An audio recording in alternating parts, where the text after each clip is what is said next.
Hey guys, welcome back to the channel. This is a story about what if Kushina seals memories inside in Naruto Chunin exam. Before I start, please support for more amazing content and do consider subscribing to my channel and share this video with your friends. This is written by Midnight Lost and link in the description and support writer. Let's start the video. Remember me. Chapter 1. Laughter and cheerful voices. This is what surrounded the young boy as he laid in the grass on the hilltop, resting under a cherry blossom tree. Hearing his name being called out, Naruto sat up and looked to where the voices came from.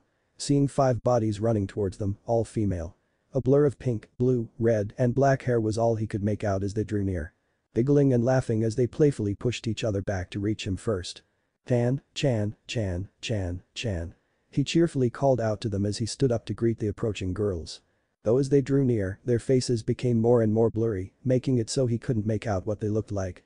However, he was still overjoyed to see them as the pink-haired girl had won the impromptu race between the 5 girls, wrapping her arms around his neck as she planted a kiss on his lips. "No fair, Chan." The red-headed girl shouted. "You cheated." "I did not, Chan." The pink-haired girl that had just kissed Naruto responded.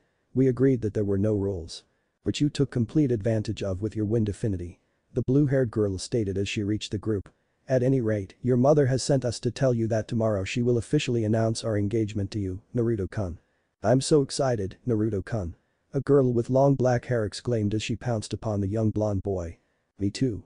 A second girl with short black hair spoke up as she reached the group, panting slightly. Not being as physical as the other girls. "Yup, and after we come of age, we'll all be married to Naruto-kun." The pink-haired girl exclaimed as she brought Naruto and the other girls into a large hug filled of warmth and joy, prompting the entire group to laugh. "Here, I made these for all of you." Naruto smiled as he reached into his pocket and pulled out 5 separate necklaces with silver chains and a bluish-green crystal. Handing one to each of the girls in front of him. "It's beautiful, Naruto-kun." The red-haired girl exclaimed as she cradled the necklace in her hands. "I agree, it is quite charming that you made these." The blue-haired girl stated as she held her own necklace. "I love it." The girl with short black hair exclaimed as she hugged the necklace. "As expected from my destined one." The long black-haired girl replied. "Yup, I wanted to make one for each of you to signify our bond together." Naruto smiled as the crystal of each of the necklaces glowed brightly. "So that when things get dark, our love will glow brighter to light up the darkness." "We love you, Naruto-kun." The 5 girls exclaimed as they brought the blonde boy into another hug. "I love you girls too." He smiled. "My Himes. Come on, Sama is waiting for us." The blue-haired girl stated, prompting the small group of young lovers to chuckle and laugh as they took off in another impromptu race. Real world. Slowly, he opened his eyes and stared up at the morning sky as clouds slowly drifted overhead. Birds chirping and singing to greet the day. With a groan, he sat up and rubbed the sleep out of his eyes, noting that he had ended up crying while he slept. "That dream again," he mentally sighed. Reaching down, he took hold of the necklace he wore of the same design of the ones that he gave to the girls, his princesses, in his dream. Receiving a sense of comfort from it. "I've been having that dream every night for as long as I can remember. It has to mean something, but what?" "You know, you shouldn't sleep outside."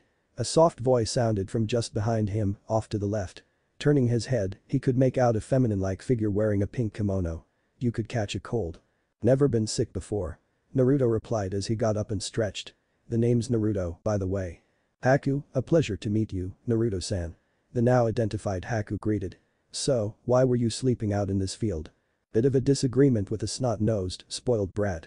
The blonde replied with a snort, thinking back of the previous night when the bridge builder's grandson ranted that they knew nothing of suffering. Naruto had had enough and verbally lashed out at the kid, telling Inari bluntly that many have suffered far more than he ever had, and that the kid should be thankful he still has a family that loves him, all before storming out of the house. "I mean, I understand he has lost someone close to him." Naruto continued, missing the somber frown that showed on Haku's face.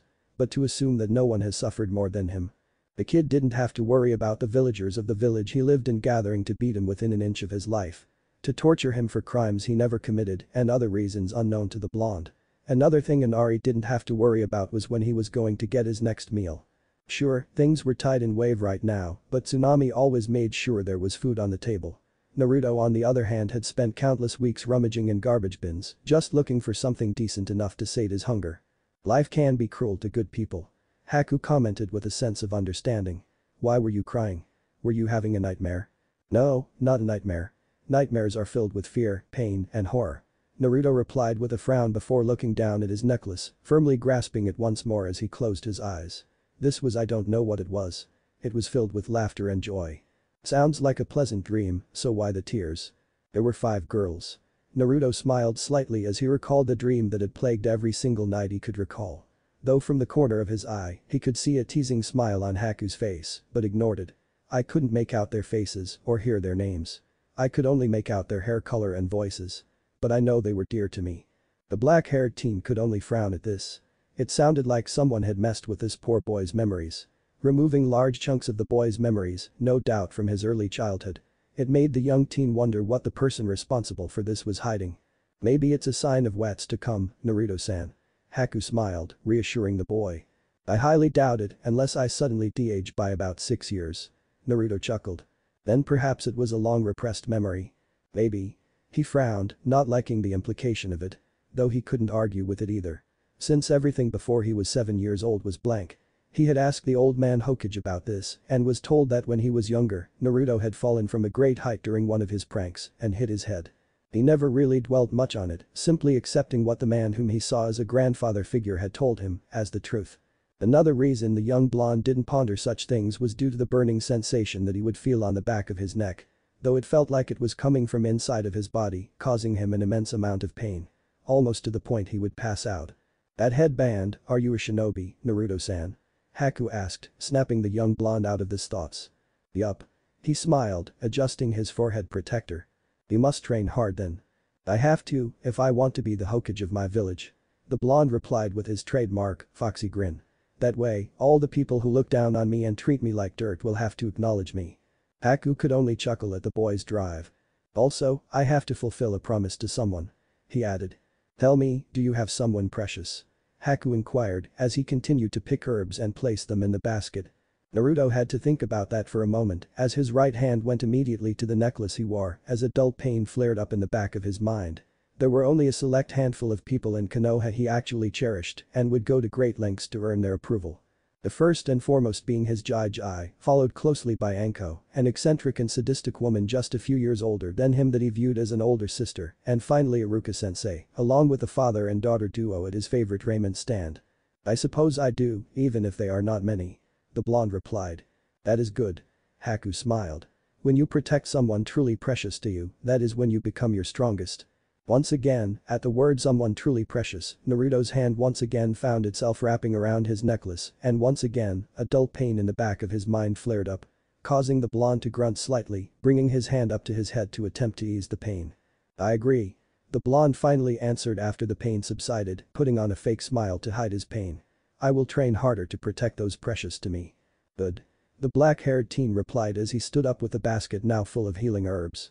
Get stronger, I know we will meet again. Right. Naruto smiled as he watched Haku leave the clearing they were in. Feeling a bit more relieved due to having someone to actually talk to about the dreams he had been having. Oh, by the way, Haku paused. I'm a boy. What? Naruto mentally screamed as his mouth hung open in shock at the revelation. He looks prettier than Sakura-chan. As for the young black-haired boy, he couldn't help but chuckle to himself at the blonde's reaction to his revelation. Though it was short-lived as another black-haired youth entered the clearing, the blonde's teammate, Sasuke. Remaining silent, Haku walked past the Uchiha boy without a second glance and disappeared into the trees. Though Haku couldn't help but feel sorry for the young blonde. Someone had really messed with the poor boy's memories. He was more than willing to bet that the blonde's dream was exactly what he said it was. A repressed memory of an event dearly important to him. 1 week later. Where did he disappear to this time? Kakashi sighed as he stared at the empty futon that Naruto had been using during their stay at the bridge builder's house. The silver-haired jonin had noticed a change in the young blonde's demeanor ever since he disappeared the night he stormed out of the house after the confrontation with the bridge builder's grandson. Over the last week, Naruto wasn't as loud or boisterous as he had been the past few years. Oftentimes he would find the young blonde on the dock staring out over the water as he would stroke the necklace the blonde never took off. Even reducing how much he would ask Sakura out on a date, which well put the pink-haired girl into an off mood. On one hand, the pinkette was happy that the blonde had seemingly given up on her. On the other, she would feel like something was missing due to the blonde's absence. Better go find him before he gets himself into trouble. Kakashi thought out loud as he turned and hobbled down the stairs, still not fully healed from his ordeal from his previous battle with Zabuza. Kakashi-sensei. The sole female genin called out as she ran up to him. Have you seen Sasu-kun? He left just after breakfast to go train. He answered with a frown, since she would have known that if she hadn't spent an hour and a half in the bathroom trying to make herself look good for the last Uchiha. While Sakura was book smart, had perfect chakra control, and was top kunoichi of her class, she was a fangirl for the raven-haired boy and it severely hampered her focus on her career as a kunoichi. Oh. She replied sheepishly. I was about to go out and look for Naruto. That baka run off again. The pinket huffed, crossing her arms. I bet he is just doing it to get attention. I doubt it. Kakashi frowned as he left the house with the pinket in tow. Perhaps the weight of his first mission outside of the village is hitting him and making him realize that being a shinobi is about a lot more than personal gratification and fame. Sakura frowned at this, getting the feeling that her sensei's words were also directed at her as well, but remained silent. After nearly 15 minutes of scouting the wooded area behind the house, they were alerted to the blonde's location when a kunai landed a few feet in front of them, prompting them to look up. Finding Naruto sitting on a branch near the top of the tree. Gashes could be seen cut deeply into the tree's trunk, marking the progress the young teen had accomplished during his night-long training. Morning, Kakashi-sensei, Sakura. The blonde greeted, looking down at the two. Earning a frown from the pinket due to the lack of chan suffix that the young teen usually attached to her name. Naruto was able to tree walk that high. Sakura thought to herself, clearly amazed that he was able to accomplish such a feat. Meanwhile, Kakashi had other thoughts. It took him just under a week to master the tree walking exercise, the silver-haired jonin thought to himself as he observed the slashes going up the tree trunk. Not too fast, but also not too slow to be completely left behind. Hokage-sama will be pleased. Come on down, Naruto. He finally called up. With a small sigh, the blonde pushed himself up and moved to step down only to slip, causing those below to cry out in surprise before he attacked both feet to the underside of the branch. A shit-eating grin adorning his face. Ha! He exclaimed, looking down at them. I got you. Deciding to not try his luck and ruin a good prank, he continued his trek down the tree trunk before landing firmly. Though he could see neither his sensei nor his pink-haired teammate were amused by his prank. Kakashi glared at him with narrowed eyes in disapproval, and Sakura was clenching her fists in anger at the blonde's actions. Naruto. She screeched. You idiot. You could have died if you fell from that height. Like you would care. Naruto scoffed as he walked past a now shocked Sakura. It may have been callous for the blonde teen to say such a thing, but after his talk with Haku, he really began to reflect on how those around him perceived him. He really could only count on a very small amount of people within the village that would truly mourn him should such an event befall him. His current team were not among them. Sakura for one had made it very clear that the pink-haired girl cared very little for anyone who was not named Sasuke Uchiha. Not to mention her constant physical abuse towards him.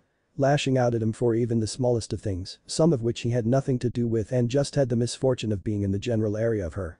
And don't even get the blonde started on his raven-haired teammate. The Prince of Konoha himself, Sasuke Uchiha. Due to nearly the entire village worshipping the very ground the last Uchiha walked on, the raven-haired teen had grown a superiority complex and an ego to match. Looking down on anyone, regardless of their rank within the village.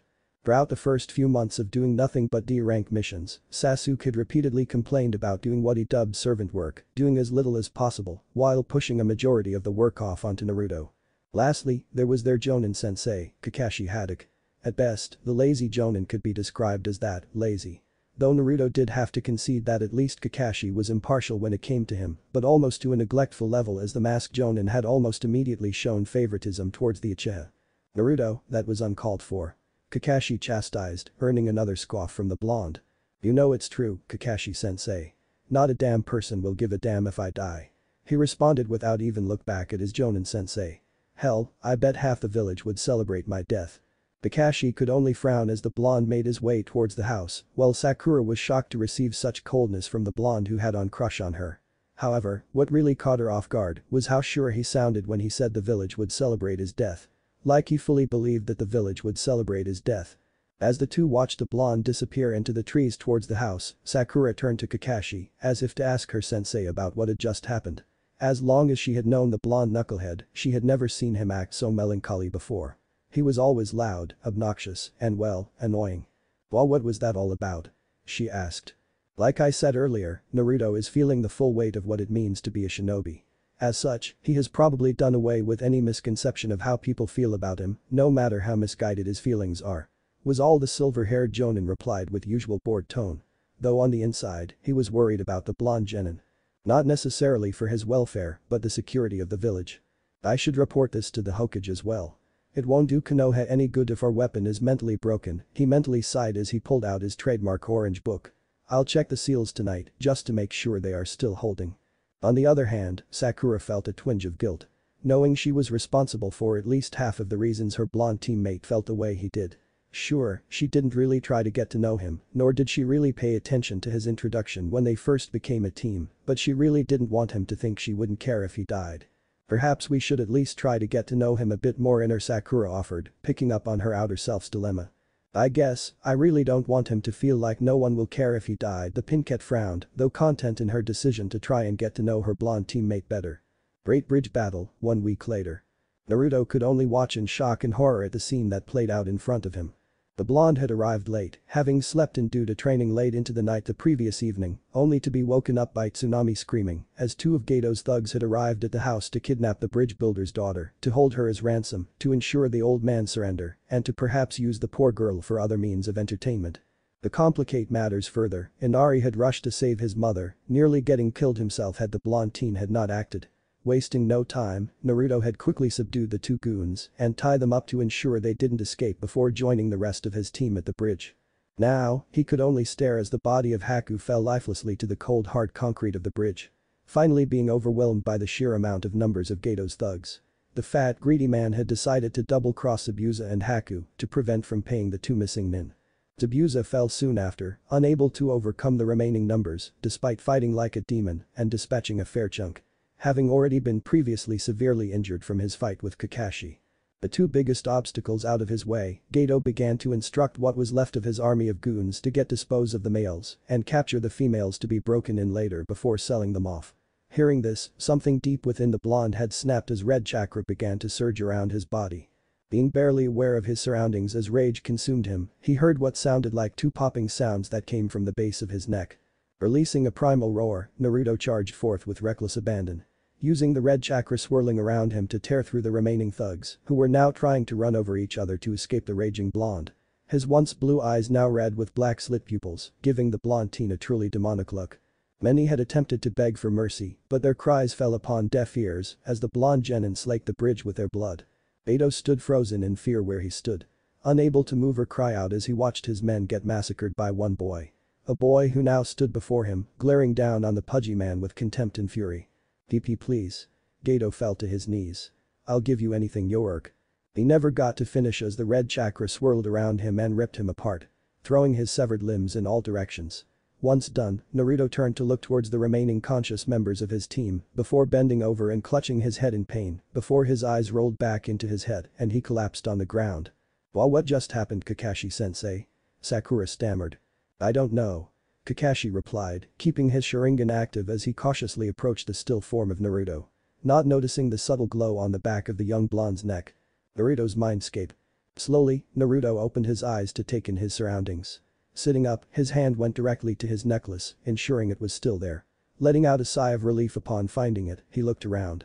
Craning his head slightly, he could see a large gate behind him. What the hell happened to this place? He asked out loud as he stood up and walked towards the large set of bars. You were kidnapped, kid. A voice boomed from behind the bars as a pair of large eyes opened and peered down at the boy. Kurama. Good to see you finally remember, kid. The large being replied as it moved into the light, exposing the head of a large fox. I've been trying to break that damn seal for years with the one memory I was able to save before it was sealed away as well. The dream, Naruto realized. Morgiana-chan, Rory-chan, Kairi-chan, Aqua-chan, and Shion-chan. My himes. Slowly, the young blonde slumped down against the bars of the cage. Not the least bit afraid of the massive beast it held. Grasping his necklace as he was finally able to fully remember his girls' faces. Their smiles. The way their eyes would light up when they saw him. As such, tears began to stream down his face. Hitting him even harder was remembering his mother's face and above all, her smile. "Hasan," he whispered. Kurama sighed as he extended part of his tail through the bars to comfort his host. We need to talk. Chapter 2. Urugakure, 350 miles northeast of Wave. The young girl with red hair and ocean blue eyes, no older than 14, stood on the cliff face, overlooking the water crashing into the shore. Staring out over the open ocean as tears stained her cheeks as she clutched a photo in her right hand. The photo in question shown her and 4 other girls, all surrounding a single blonde-haired boy with distinctive whisker marks on his cheeks, whom had a large smile on his face. All 5 had managed to sneak a kiss on the blonde boy's cheeks just as the photo was taken. Morgiana and Rory on the boy's left and Aqua, Xian, and herself on the right sided. The photo itself was worn and faded in some areas, littered with watermarks from when she would cry over it. "Please, be safe Naruto-kun," Kairi silently prayed, closing her eyes as she clutched the photo, a lone tear escaping her eye. "Kami, if you're listening. Please allow us to be reunited. For all of us, and especially Kushina-sama." It had been just over 7 years since Naruto was taken away from them, and while she and the rest of the girls did their best to meet each day like normal, it just felt like their light was gone. The way he would smile and laugh always warmed their hearts and brought them joy. Over the years, Kairi had filled out nicely, growing into an attractive young woman with a slender athletic body. She had abandoned the dresses she once wore as a child in favor of pink and black bicycle shorts with a matching hooded sleeveless vest that exposed just enough of her developing cleavage, along with a black pair of kunoichi sandals. Letting out a sad sigh, she turned from her spot on the cliff face and began to make her trek back towards where the others were gathered. It was then that she felt a very familiar chakra source erupting from the southwest, prompting her to look in that direction. Her heart swelling with hope from feeling the familiar chakra source. "Kurama-sama, Naruto-kun." In the blink of an eye, the red-haired teen disappeared in a water shunshin. Not even a full minute later, Kairi arrived in one of the village's many parks, where the others had gathered. "Did you feel it?" she asked, a tone of excitement and above all, hope, in her voice. "We did." Xian commented, earning nods from the others. Like Kairi, Xian had filled out nicely over the past 7 years. Her hair had only grown out slightly as she insisted on keeping it short, though her bangs now covered one of her beautiful golden yellow eyes. Aside from that, she sported her usual black hooded cloak that hid her standard Anbu-style gear that she wore. A simple black pair of shorts and sleeveless vest, along with a pair of knee-high kunoichi combat sandals. Also like her red-haired friend, Xian had gained a more athletic body due to all her training. No doubt about it, that was Kurama-sama's chakra signature. The pink-haired teen Morgiana stated. Her pink eyes sparkling with a life not seen in them for nearly 7 years. Of the 5 girls, Morgiana had grown the most, especially in her chest area, giving her a rather large bust for her age. Aside from that, she had trained rigorously throughout the years, specializing in taijutsu and adding her wind affinity into her style. Though her fashion style had not changed much over the years, still wearing her white battle dress with an orange cinch tied around her waist and a simple pair of white shorts underneath, accompanied with a pair of brown kunoichi sandals. Rory, whom was leaning against her halberd-like weapon, merely silently nodded in agreement with her pink-haired friend.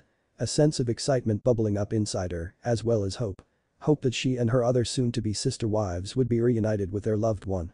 Like the others, she had grown into a beautiful and deadly young woman over the years, earning the nickname of Rory the Reaper. Her long black hair flowing in the breeze while her piercing red eyes took in everything around her. Her outfit was unique among her soon-to-be sister wives. Sporting a black gothic Lolita-like dress with red trimmings. Though the bottom half was a combination of a pair of shorts woven into the dress. A large bow adorned the top of her head, giving her the appearance of having fox-like ears. To finish off her outfit, she wore a black pairing of stockings that stopped halfway up her thighs and a pair of red shinobi combat boots. "We should report to Kushina-sama," Aqua suggested, with the others quickly agreeing. She would have no doubt felt it as well. With blue hair and equally blue eyes, Aqua had matured greatly over the years. Usually being the pillar of strength for the others after Naruto's disappearance. Remaining calm and collected in even the most dire of situations, becoming the voice of reason for the group. Sporting a purplish-black high-collared halter top with 2 pink intersecting belts crossing over the center of her chest and a pair of black shorts. A pair of black stockings that stop halfway up her thigh and a black pair of shinobi combat boots round out her outfit. With one final nod in agreement, each of the 5 girls disappeared in their signature shunshin technique. Kairi once again disappeared in a swirl of water. Xian, in a flash of lightning. Rory in a swirl of fire. Aqua in a mist of snow, and finally Morgiana in a gust of wind. Barricade Tower. "So you all felt it as well." The red-haired woman spoke as she gazed out the window that overlooked a good portion of the village she now led, before finally turning to look at the 5 girls who were now kneeling before her, prompting the red-haired woman to roll her eyes. "I told you 5 you don't have to do that. I'm going to be your mother-in-law, Dadabane." "Sorry, Kushina-sam." Xian was cut off by another glare from the red-haired woman. "Anyways," Aqua interrupted, catching the Barracage's attention. "We felt the chakra signature coming from the southwest." "Right." Kushina turned her attention to a large map that was spread out over the desk.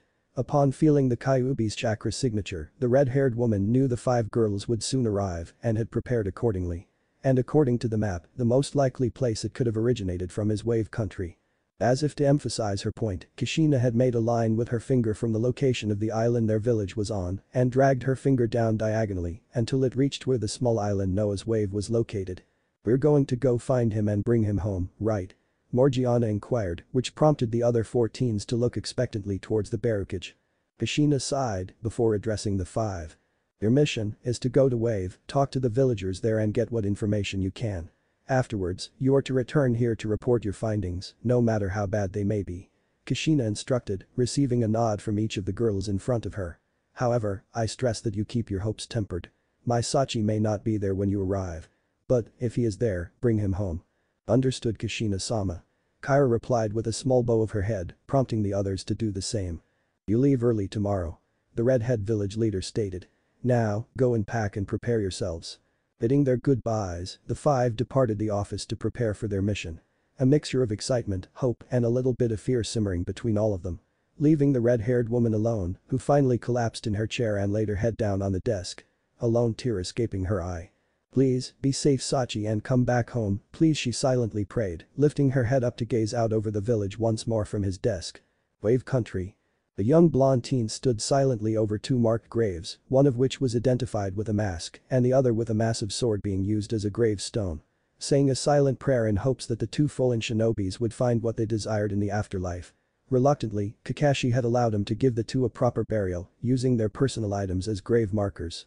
Sasuke had scoffed at the concept of honoring a fallen enemy, while Sakura had remained uncharacteristically silent the past few days. The pink-haired girl had even halted her advances towards the raven-haired emo, much to the entire team's surprise. Though even more surprising for Naruto was that she appeared to be watching him silently from a distance, a look of concern etched on her face. This of course only made the young blonde even more apprehensive of her, not trusting her intentions. He had been lured in by false concern in the past when he was only 10 years old. A mistake that had nearly cost him his life. Then there was his sensei, Kakashi. After the incident in the forest, the masked pervert had snuck over to his cot while he was sleeping, ensuring the seals were still present on the young blonde's neck. Of course at the time, they were still active. However, after the fight on the bridge, the silver-haired jonin had checked once more, only to find that once again, the seals were still present. Unknown to him, the seals on Naruto were now fake merely simulated the effects, even able to fool the Sharingan, and possible even a Byakugan. Leaving Kakashi unaware that the young blonde had overpowered the seals and had now gained back all of his memories. Naruto had to hand it to Kurama, the fox had faked the seals perfectly. Now it was just up to him to keep up the act. Though he mentally shuddered about proclaiming about being Hokage and acting like a complete fool. Though, perhaps he could use this mission as an excuse to tone it down a little. After all, he had just taken his first life on the first mission outside of the village. The old monkey surely would expect some mental change after that, right? Of course, all of this made the young blonde recall his discussion with Kurama after he had passed out on the bridge. Flashback no jutsu. It seemed like hours had passed before Naruto had finally calmed down enough to talk to the large fox. Though in reality, it had only been around half an hour. Though during that time the blonde was conflicted with himself. Naruto had felt like he had abandoned his girls and his mother despite not really having a choice in the matter. "How are you holding up, kid?" Kurama asked after minutes of silence had passed between the two. "I don't know, Kurama." He finally answered after a handful of seconds. "I'm still trying to wrap my mind around how this could have happened." The large fox sighed as he laid his massive head down near the cage doors. He knew his blonde host was not going to like the answer, but the boy deserved to know the truth. He just hoped Naruto wouldn't act too irrationally. "In short, we were betrayed." Kurama began with another sigh. "You were trusted alone with the bastard, Kakashi, that night. He lured you into an isolated training field under the promise of teaching you one of your father's techniques. And he slapped a seal on the back of my neck instead."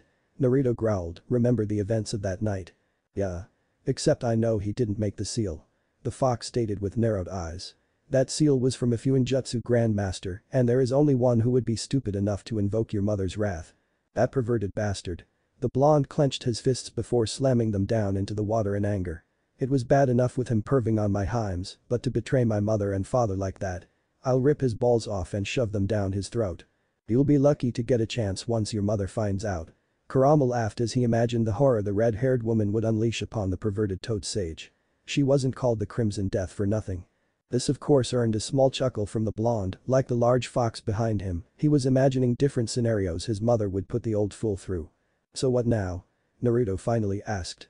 "Once that masked bastard realizes the seals are broken, he will just subdue me again and have them reapplied." "Oh, ye of little faith, kid." Kurama laughed before he continued with a short explanation. "As soon as they broke, I placed false ones in their place. They will simulate the same chakra pattern in action.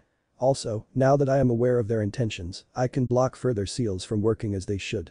So that means you're free from the seals, kid." The fox smiled. "However, it will be up to you to maintain the illusion until we can escape the cesspool of a village." Naruto merely nodded, understanding what his partner was saying. Even though he had his memories back as well as the old lessons his mother and others had taught him, he couldn't tip his hand. He would have to maintain the illusion he was still an idiot. "Well," Naruto smiled as he stood up and turned to look towards the large fox. "I am sure with these traumatic events on this mission, I am expected to tone it down a little." "Perhaps, kid." Kurama chuckled. "Just try and find a balance so you don't attract too much unwanted attention." "Agreed." The blonde nodded before looking around his mindscape once more before shaking his head in disgust. "But first, let's take care of this place." Closing his eyes, he began to focus on his surroundings. Allowing the solar system to fade away, soon to be replaced with a large forested area, complete with a meadow clearing and a babbling brook cutting through the center of it all. Off in the distance, a large waterfall could be seen pouring into a large lake that the brook was connected to. For added measure, the young blonde also added an assortment of wildlife to his new mindscape, similar to how he had its structure before he was kidnapped. "There we go, much better." Naruto smiled, turning to his companion who was no longer trapped behind the cage. A collar hanging firmly around his neck to act as the seal. "Thanks kid, I really missed this place." The large fox smiled as he took in his new, yet familiar surroundings. "No, thank you Kurama." The blonde gave a soft smile. "Even if I didn't know it at the time, that dream I had every night gave me hope that things would get better." "You're welcome kid." Kurama smiled before it turned into a sadistic grin as he gazed at the blonde boy before him. "Now, let's talk training. Because you are severely out of practice with your skills, no thanks to that old monkey." A shiver ran down Naruto's spine as he recalled the fox's training regiment. Knowing full well he was in for a world of pain and suffering for the immediate future. Still, he would meet it head on and get stronger. So that one day, he would reunite with his Heims and his mother. Flashback no Judas dispel. Naruto was taken out of his reminiscing when he felt a lone chakra signature behind him. Letting out a soft sigh, he kept quiet until his pink-haired teammate reached where he stood. No need to let others know of his sensory capabilities. Though he frowned slightly as he felt her primary emotion was concern. Did you know them?" Sakura asked as she stood next to him, looking down at the graves. Though she mentally wanted to slap herself for asking such a ridiculous question. "Actually, I only met Haku 2 weeks ago, when I slept outside." The blonde replied, though in a solemn tone, seeing no reason to hide his meeting with the ice user. "Though at the time, I didn't know he worked with Zabuza." The pincat was about to inquire further, but was shaken from her thoughts when she heard the blonde next to her chuckle. Seeing her look of confusion, the Jinchuriki decided to let her in on what he found funny. "I was just remembering when I first met Haku." He chuckled again. "I actually thought he was a girl because of how cute he looked." Sakura couldn't help but giggle as she imagined it. Though it did help validate the blonde's story when she recalled that Sasuke commented on Naruto talking with a girl out in the woods, so it appeared the look even fooled Sasuke. "So, how are you holding up after, you know?" she tentatively asked. "Why do you care, Sakura?" the blonde asked, causing the pincat to flinch slightly at his tone. Also feeling a slight pain in her chest at the lack of the usual chan suffix that had once accompanied her name. I'm sorry." She sighed, knowing what she had to do. Her and her inner self had had a long discussion and reflected of their past interactions with the blonde and realized just why the boy felt the way he did and they were to blame for it, partially. "I know I gave you the impression that I don't care about you and I've been a complete bitch towards you." Naruto's eyes widened slightly at her words. "Is she really?" "I think she is kid, I feel actual sincerity in her words," Kurama replied. "Despite that, I would care if something happened to you." The pincat continued. "And I am sure there are those in the village that would as well."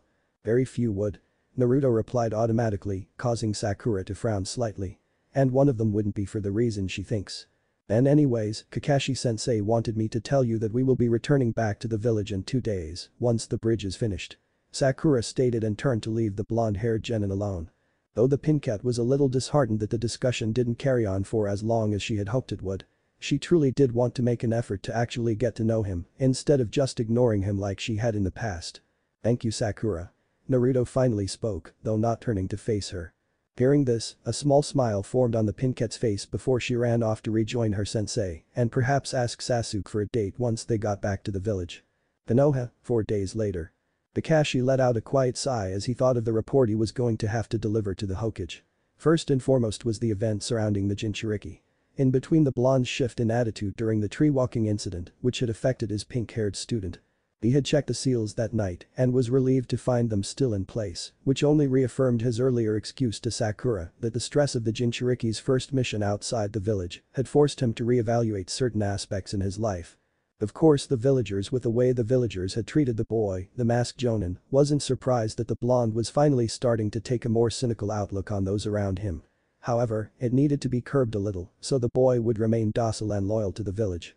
At least there were a few that genuinely treated the boy well. Like the father and daughter duo at the ramen stand, Iruka, and the Takebetsu jonin, Anko. Kakashi still didn't know how those two met but didn't care as the Hokage didn't deem it a threat to the weapon's development. That led to the Jonin's next problem. The incident on the bridge when Naruto had tapped into the fox's power and slaughtered Geto and his men after they had killed Zabuza and his little helper. No doubt the realization of taking a life still weighed heavy on the boy's mind as he had barely said a word the entire trip back, having nearly completely ignored Sakura, only giving her short replies when the pink-haired genin would attempt to start a conversation with him. This was troubling to Kakashi as it showed that the blonde had all but given up on his crush on the girl, which threw a wrench into the masked jonin's plan to utilize his feelings for her to manipulate him further towards Hokage's goal of turning the blonde into the village's weapon once he was broken enough into a form of submission and loyalty towards the village. "You three are dismissed," Kakashi stated after his team and himself arrived inside the village. "I'll report the mission success to the Hokage." "Aye, Kakashi-sensei." Two of them replied, while the third merely nodded and slowly began to make his way towards his apartment. Meanwhile, Sakura was torn on what to do. As both boys on her team had split off into different direction, forcing her to have to choose. Should she follow her crush and obsession in hopes of getting a date with the last Uchiha, or should she make good on her promise and try to talk with Naruto more? Frowning slightly, she reached her decision and walked in the same direction Naruto did. Kakashi had noticed this, but said nothing. If she inadvertently reignites the crush he once had on her, it would be all the better and would make him easier to manipulate down the road with the lure of a relationship. Though in reality, the masked jonin already knew the Hokage wouldn't allow any form of serious relationship to form with the boy until it was needed, and then they would just get a volunteer to become impregnated with the Jinchuriki's child to pass the Kyuubi to, once Naruto no longer had a purpose. Shrugging it off, he quickly made his way towards the Hokage's tower. It didn't take him long to arrive at the tower, jumping into the office through the window like he normally did when he had to report something. Immediately, Hiruzen looked up from his desk, setting his sights on the masked jonin that now stood in front of him. "Report, Kakashi," the elder man ordered. Taking a deep breath, the silver-haired man began to relay his detailed report of what had transpired while on the mission. "Sakura." The pink-haired Kunoichi couldn't help but feel a swell of anger as she followed her blonde-haired teammate. Initially, she had wanted to quickly reach him and try to talk some more, but her inner self had suggested to hang back. Which is the reason for her current mood. While tailing the blonde, she had noticed the glares sent the boys' way by nearly every villager they had passed. Some even whispering to one another how Naruto should have died on his first mission outside the village. She had even overheard a select few bragging about beating the boy to near death when he was younger. Hearing this, the pink cat clenched her fist. He was right, Sakura mentally sighed. No one in the village would care if he died, and even more so, they would celebrate his death. But why? "I don't know," inner Sakura replied with a frown of her own. "But I don't like this. Their words, what they're saying is just horrible. There has to be some that would miss him, right?" the pink cat thought with a frown. Though as she thought back, she realized that literally everyone in their graduating class had constantly made fun of the blonde and at one point or another, had bullied him. The only exception being the shy Hyuga heiress. Snapping out of her thoughts, she noticed the blonde teen had been stopped by a slightly older woman with purple hair tied into a fan ponytail, dressed in a tan trench coat and a full-body mesh outfit, accompanied with an orange skirt. Sakura couldn't help but frown slightly, not trusting the woman after overhearing what the other villagers had said. Though was surprised when the woman's face went from happy and smiling to shock and sadness as she brought the blonde into a hug and began to whisper things into this ear, which earned a nod from Naruto. "I guess she is one of the ones who actually care for him," inner Sakura pointed out. "That's good, but still, out of everyone in this village, only one so far," Sakura sighed as she watched the purple-haired woman lead Naruto into a different direction. Frowning slightly, she decided that it would be no use to try and approach him now. Well, he did say he liked Raymond, her inner self reminded the Pinkett. Maybe we should stop by there and see if we can find anything. With a new destination set, Sakura took off in the direction of Ichiraku's ramen. Perhaps tomorrow, she would be able to talk with her blonde teammate now that she had a better perspective of what he has to go through on a daily basis. Hokage Tower. And that is what happened. Kakashi had finally finished his report, having told Hiruzen every small detail. From Naruto's shift in attitude to him snapping and killing all of Gato's men, as well as Gato himself on the bridge. You ensure the seals are still active, correct? Correct, Hokage-sama. The masked Jonin replied. After both incidents. The seals are still working perfectly. Good. Hiruzen sighed in relief. The last thing the old man needed was the village's weapon to regain his memories. Even worse would be if Kushina had found out where her missing son had been all these years. What should we do about his change of attitude and him taking his first life? Kakashi inquired. Nothing for now. The elderly man responded. I believe you are correct in your assessment about the boy. If anything, it is better if he becomes more cynical, as the weapon will be less hesitant to kill when commanded to do so. And of his views of the villagers celebrating his death. All according to plan, it will make him feel grateful that he is allowed to live. Hiruzen replied, taking a puff from his pipe. Still, do what you can to downplay it. Of course, Hokage-sama. The silver-haired Jonin answered. I will do my best. However, for the next couple of months, I will not be assigning your team any more missions outside the village. Hiruzen stated. Mostly to avoid any further incidents for the time being. The last thing we need is for Kushina to learn that we have Naruto. Kakashi couldn't help but shudder at the thought. Should the woman discover that he had helped orchestrate her son's kidnapping, death would be a preferable fate over what that woman would inflict upon him. Understood, Hokage-sama. He gulped, earning a nod from the old man. For now, your team has a week off, you are dismissed. Thank you, Hokage-sama. Kakashi bowed before disappearing into a leaf shunshin. Hopefully you have developed a taste for blood after your first kill, young Naruto-kun. Hiruzen darkly grinned at the thought.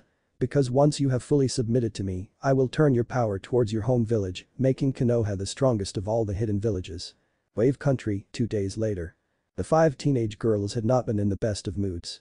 Due to a small squall that had developed during their boat ride, they had been forced to dock on the mainland and travel by foot to Wave Country, which had set them back by a day. However, once they arrived at the massive bridge, their mood had quickly dissipated, replaced with joy and happiness as they read the plaque that greeted travelers. The Great Naruto Bridge. He could actually be here. Kairi commented, tears forming in her eyes as she placed her hand over his name on the plaque. Come on, let's see if anyone knows anything. Morgiana stated, earning an agreeing nod from the girls. Quickly the 5 teens ran across the bridge with renewed speed. A small part of them holding out hope that their blonde fiancé would still be within the village so that they could take him back home. It didn't take long for the 5 to finish crossing the bridge, arriving inside a quaint-looking village with people happily bustling to and fro as they went about their daily lives. Ah, welcome to Wave. A voice spoke up from behind them, prompting them to turn to the one speaking to them. Seeing an old bespectacled man with a large beard and dark eyes, wearing a sleeveless shirt, accompanied by a towel hanging loosely off his neck. Name's Tazuna, what can I do for you? Good afternoon, Tazuna-san. Aqua spoke up as she approached the elderly man, offering him a kind smile. We were hoping someone could help us. Depends on what you're asking, but I will do my best. Aqua. The blue-haired teen smiled before gesturing towards the other 4. And these are Kairi, Shion, Morgiana, and Rory. We come from Barukager. That's a bit of a travel. Tazuna observed. Hell, if he had the money and the means, he would have hired a team of bearer shinobi, as the village was considered the strongest of them all. Though the old bridge builder was happy that things had turned out as well as they had, despite the initial setback. So what brings you to Wave? Well, Aqua began, but was interrupted by Kairi. Can you tell us about the bridge? The redhead inquired. You like it? The old man beamed. Built it myself. It is quite a piece of architecture. Shion smiled, seeing the old man proud of his accomplishment. Yup, though it would have never been completed if it wasn't for the Konoha shinobi. Tazuna commented, though at the word Konoha, the girls narrowed their eyes just slightly. Already not liking the implications. Especially that blonde kid. Could you perhaps tell us more about the name of the bridge? Aqua ventured.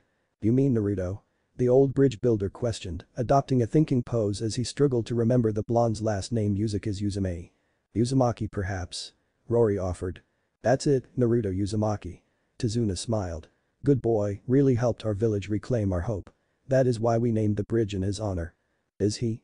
Morgiana asked, fearing that the bridge was named after the blonde boy to honor his memory due to falling in battle. No, he left with his team almost a week ago. The old man replied, not noticing the sigh of relief that seemed to echo amongst the girls. Did he look like this? Kairi inquired, offering the photo she always had with her. It's a bit old, though. Azuna frowned as he took hold of the photo and narrowed his eyes. He could see the 5 girls in front of him all surrounding a younger version of the blonde teen that had helped their village so much and given hope to his grandson once more.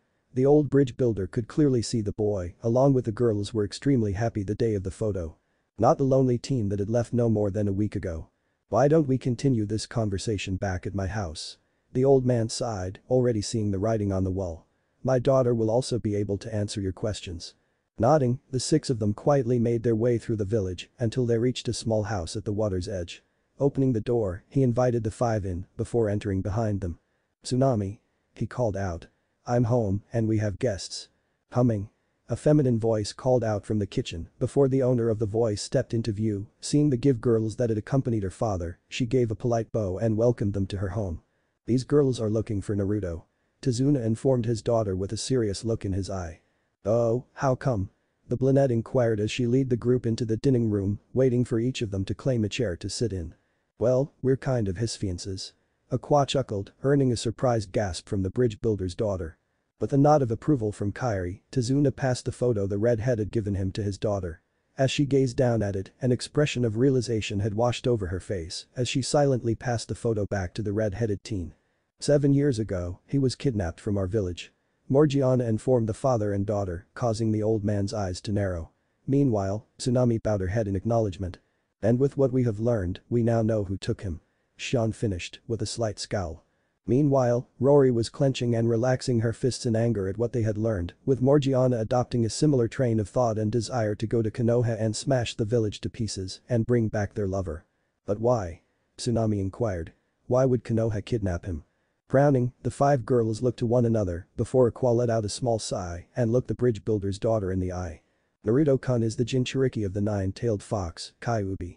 Being a great power, she explained. We can only surmise that Konoha wanted that power for themselves, despite Barugakur being allied with the village. Not for long, as soon as Kushina-sama finds out, she will want to declare war on them. Shion stated with a slight scoff, earning a nod of agreement among the girls. That explains what happened on the bridge. Tazuna commented, earning a curious look from the others, remembering that his daughter was unaware of what had transpired during the final battle. When Gato and his men showed up and killed the 2 that were working for him, Naruto seemed to snap. Having a red glow around him as he slaughtered the rest of Gato's thugs, and finally Gato himself.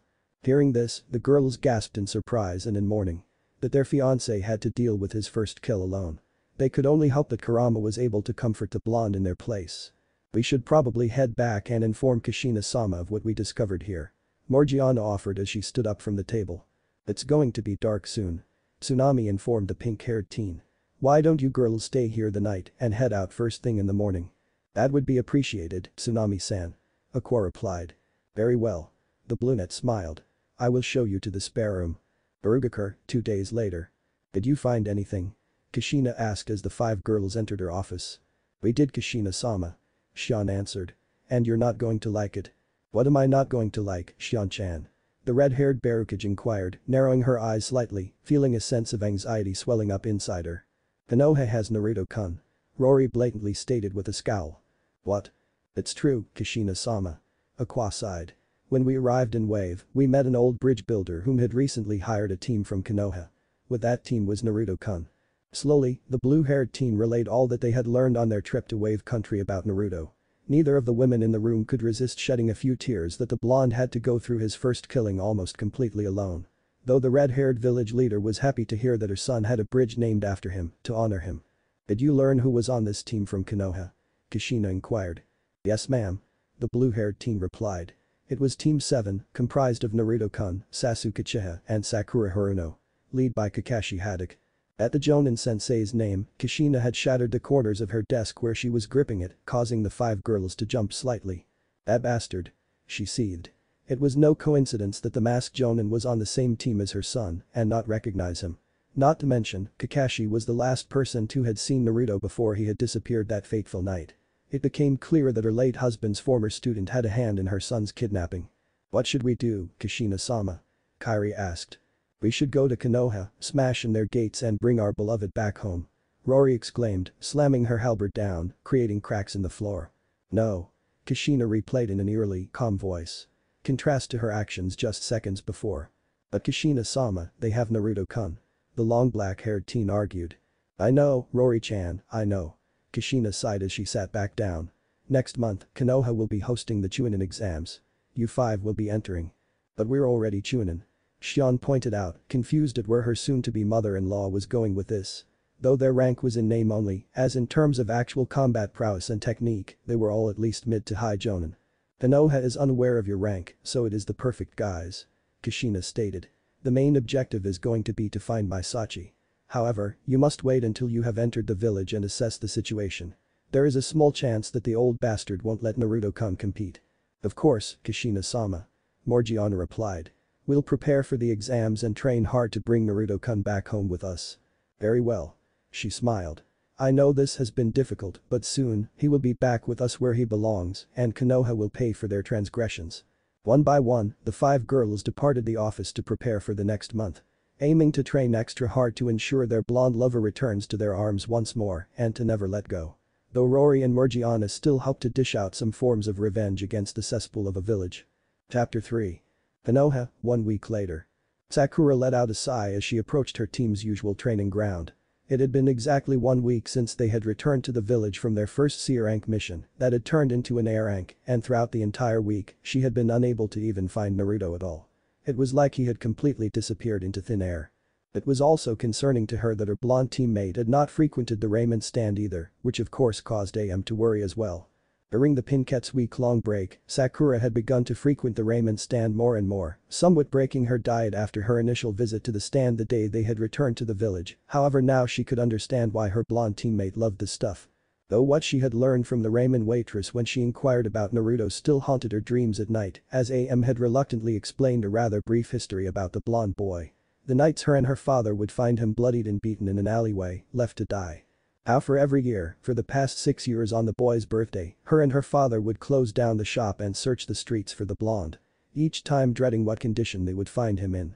To make matters worse, they had learned the hard way that they couldn't take him to the hospital due to a majority of the staff refusing to treat the boy, and those that did had used it as an excuse to inflict more pain on him. Thus, forcing the father and daughter duo to do what they could to treat his injuries in the back of their own stand. With great reluctance, AM had recounted how they had found Naruto crucified, burned, poisoned, and severely mutilated. Though for some reason, within a day or two, he was always back to full health with his goofy smile and loud attitude, proclaiming he was going to be the Hokage and force everyone to acknowledge him. I wonder where he has been all week. Sakura mentally asked herself. I don't know. Inner Sakura sighed. Perhaps we should go to where he lives. Good idea. Inner the Pinkette mentally nodded, though frowned slightly when she realized she didn't know where Naruto lived. Only that it was somewhere in the red light district, which didn't really do much to reduce the search area. On the other hand, she knew exactly where Sasuke lived, even though it wasn't hard due to the raven-haired teen residing in his clan's compound still. Even further, she knew everywhere he would go, and at which times due to the last Uchiha falling into a standard routine each day. What the Pinkette had not yet realized was that throughout the entire week, she hadn't once sought out the source of her obsession, instead focusing solely on finding Naruto and hanging out with AM when her search would turn up nothing. Of course she couldn't say her week was not entirely uneventful, as a few days ago she had an uncomfortable confrontation with the purple-haired young woman who had greeted Naruto upon his return to the village. Flashback no jutsu. Sakura had let out another sigh as she had spent the last few hours wandering around the village in hopes of finding her blonde teammate. Turning up another fruitless search, she had opted to visit Ichiraku's again in hopes the blonde would turn up there. Well, that was half of the reason.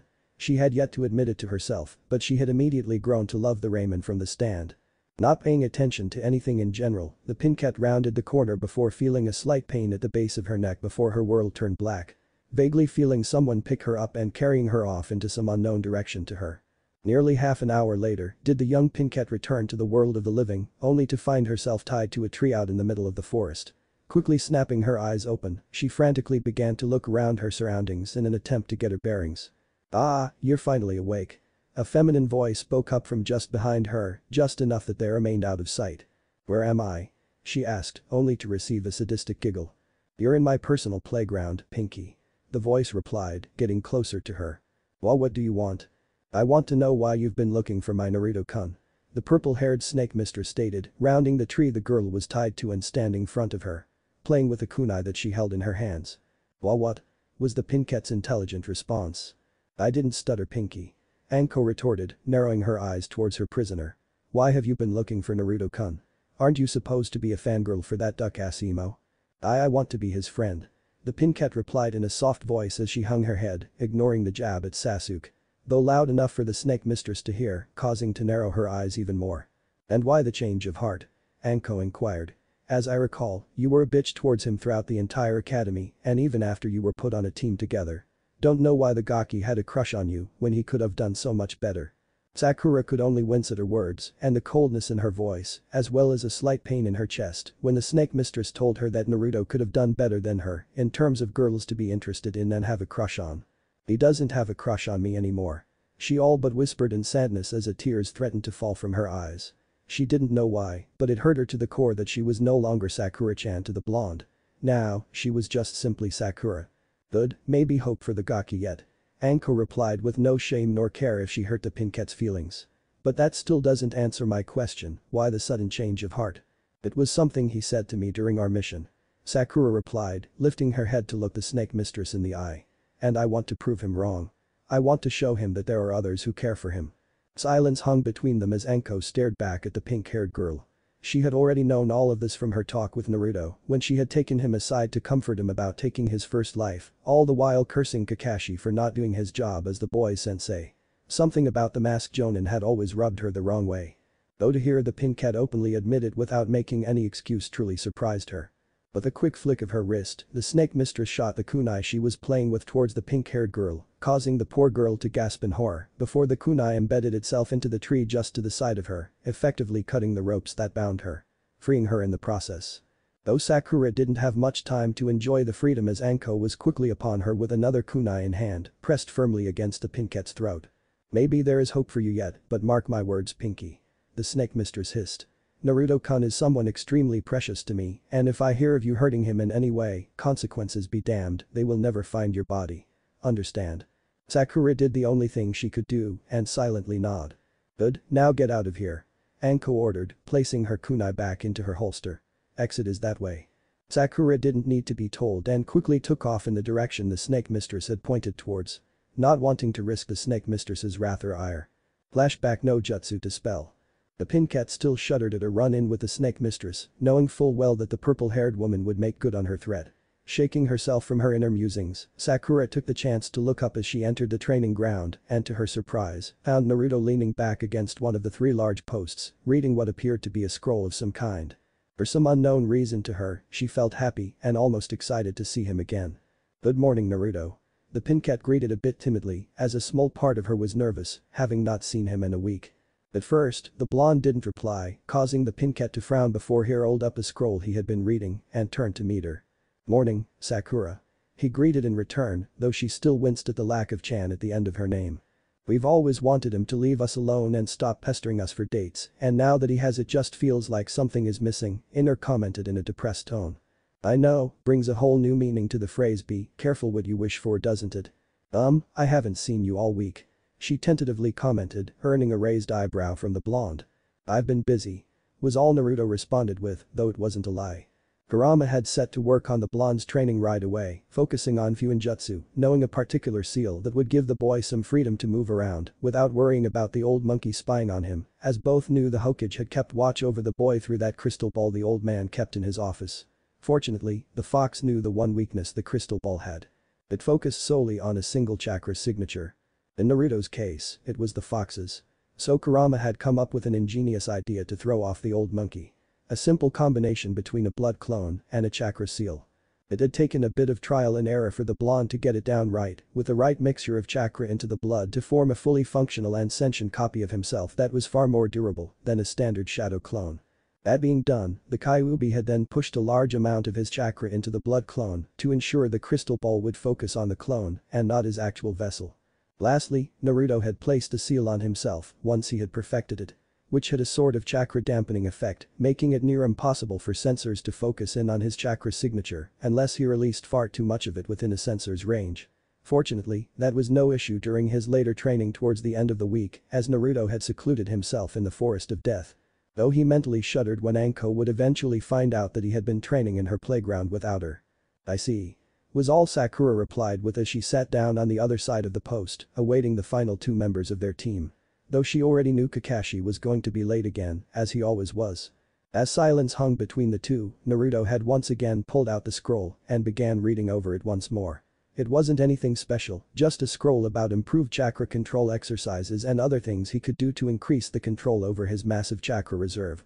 As well as a few jutsus that he could add to his arsenal.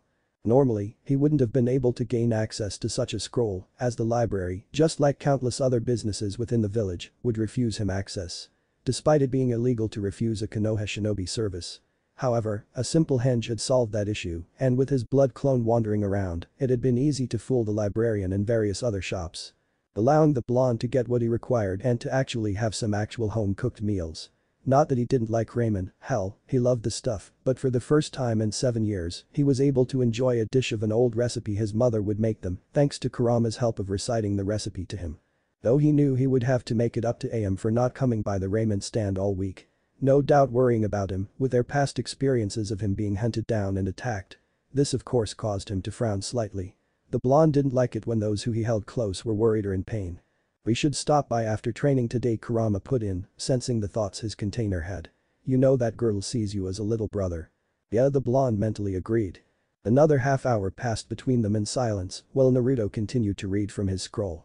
Meanwhile, Sakura would still glances at the blonde, curious as to what the scroll was about. However, before she could vocalize her question, the blonde quickly rolled the scroll up and stuffed it into one of his pouches, before leaning back against the post. What was that? She never got to finish her thought as Sasuke entered the training field. Smiling, she wished the raven-haired teen a good morning, only for the last Uchiha to merely scoff at her, prompting her to frown at his dismissal of her. Meanwhile, the Uchiha continued to not so silently complain about how the librarian had come over to his compound this morning and began pestering him about a scroll he had supposedly borrowed that needed to be returned by the end of the week. The pin-cat had picked up on his grumbling and cast a sideways glance towards her blonde teammate in suspicion. "You don't think that Naruto-kun hinged into Sasuke to get that scroll?" the pin-cat mentally inquired. "I think he did. He's been reading it all morning, and as soon as Sasuke arrived he put it away," Inner commented before seemingly pondering something else. "What if this wasn't the first time Naruto-kun hinged into Sasuke?" "What do you mean?" "Think back to shortly after we passed the bell test, that moment on the park bench. Didn't Sasuke seem out of character then?" Sakura thought on that for a few seconds. The more she thought about one of her most precious memories with the raven-haired boy, the more it began to change as she began to imagine Naruto sitting in Sasuke's place. Her eyes widening in realization. It wasn't Sasuke at all, it was Naruto-kun hinged as Sasuke, she replied to her inner self, who merely mentally nodded in agreement. "You know, team, it's considered polite to at least return a greeting." Naruto spoke up, breaking Sakura from her thoughts. "Or didn't your mother never teach you any manners?" "At least I had a mother, dope." The Uchiha retorted with a smug look on his face, taking a stab at the blonde being an orphan, as it was well known that the boy's parents were killed during the Kyuubi attack 14 years ago. Sakura on the other hand frowned at the boy's taunt, causing her to want to chastise her crush of being such a jerk to try and use Naruto's lack of parents as a taunt, though stopped herself when she saw the blonde merely smirk in response, as if he knew something they didn't. However, one thought shot through her mind. Wait, was I really going to defend Naruto-kun from what Sasuke said? She asked herself, before her eyes widened in surprise. It appeared that her week-long search for her blonde teammate had acted as a sort of detox for her in regards to her obsession with the Uchiha. Allowing her to finally compare the two boys on her team with a clear mind. "We were," Inner replied, not commenting on her outer self, referring to the blonde with the kun suffix and the lack of said suffix to the Uchiha's name for the past few minutes since Sasuke had arrived to the training grounds. Though before both Sakuras could continue their mental conversation, Naruto broke them out of their thoughts. "Really, that old taunt? I guess it is true about the great Uchiha clan," the blonde stated with a lazy sigh. "Can't create anything new, always have to steal it from somewhere else." This of course caused the raven-haired teen to seethe in anger, as the blonde in front of him had dared insult him and his clan. "You're just jealous of my Sharingan's power," Sasuke defiantly stated. Yeah. The blonde scoffed before proceeding to flip off the Uchiha, which only served to infuriate the raven-haired boy even further. "Copy this with your pink eye." Despite herself, Sakura couldn't help but giggle to herself at Naruto's comeback, though had managed to cover it in a cough to not attract the attention of her two teammates. However, before things could escalate further, a poof of smoke erupted from the top of one of the training posts, revealing the masked Jonin reading his trademark orange book. "Well, I see my lovely genin are lively this morning," Kakashi commented in his usual lazy tone as he casually put away his book. "What are we going to work on today, Kakashi-sensei?" Sakura asked, looking up at the masked Jonin. Kakashi was silent for a moment as he took in his 3 students before him. He could see that Sasuke was about ready to attack Naruto for what the blonde had taunted the last Uchiha with. Though the masked Jonin was surprised to see that Naruto did not rise to the bait and instead had flipped it around on Sasuke. Which was slightly concerning, causing the Jonin to frown slightly.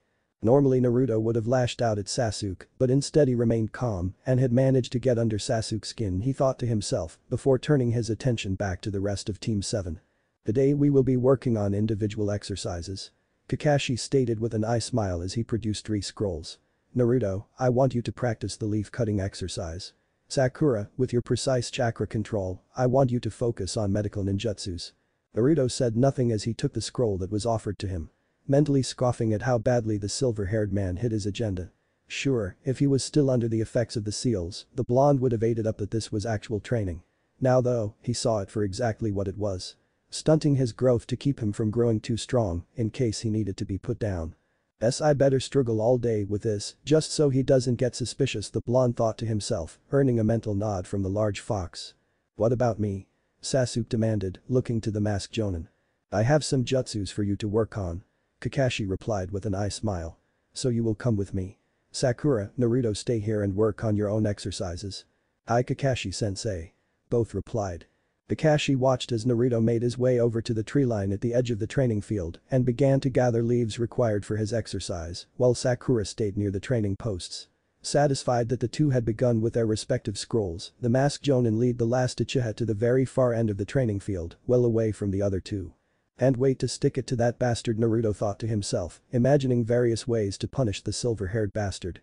One of which included the same technique the man had used on the boy during the bell test. Barugakur. The sound of steel clashing against steel echoed across the massive training field as the two combatants repeatedly traded blows with one another at blinding speeds. Which was surprising considering the size of the blade the smaller of the two wielded effortlessly. "Very good, Shion-chan." The red-haired woman complimented her training partner. "It seems you truly are worthy to wield Kubikirabacho." "Thank you, Kushina-sensei." The black-haired teen panted, though didn't relax her stance. "You never did tell me how you came across it," Kushina reminded as she charged forward with her own blade, bringing it down hard on the larger blade, causing the black-haired girl to grunt under the blow. After blocking the blow, Shion pivoted the blade and deflected the rest of the energy off to the left, giving her an opening to counter the red-haired woman.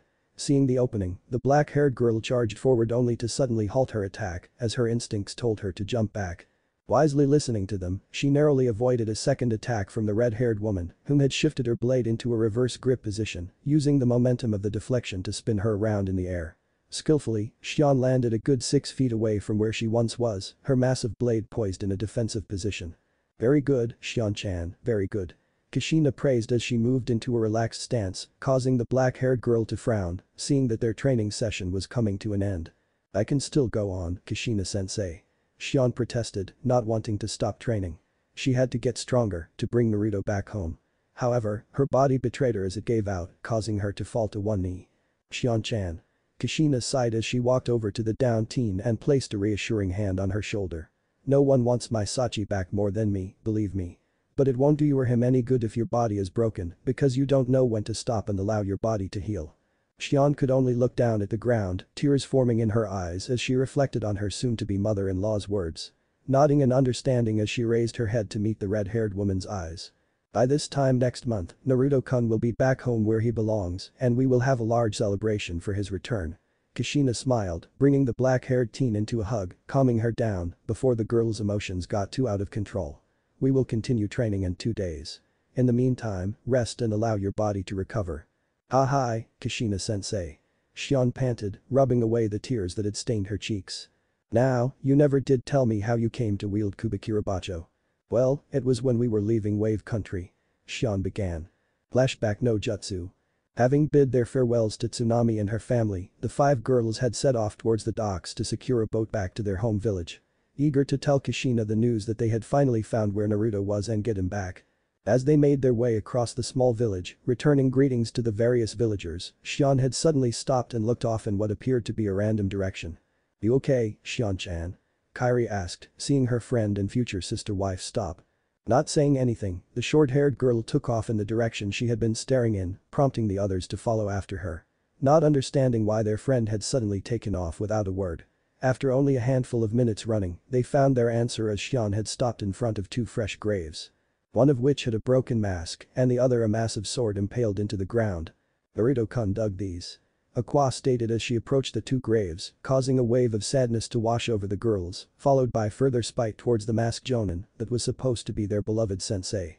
That bastard Haddock didn't even want to honor a fallen enemy. Morgiana spat the man's name in disgust, as a similar feeling was felt amongst the others, having learned that the masked jonin had refused to help bury the two deceased foes and had repeatedly gave his disapproval towards Naruto for doing so. "The mask must have belonged to Haku-san," Kairi stated as she knelt before the grave, offering a silent prayer to the fallen boy. "And this must have been Zabuza's," Rory commented as she looked at the grave in front of the massive blade. Xian, however, remained silent as she stood before Zabuza's grave. Her eyes on the large sword that marked his gravestone.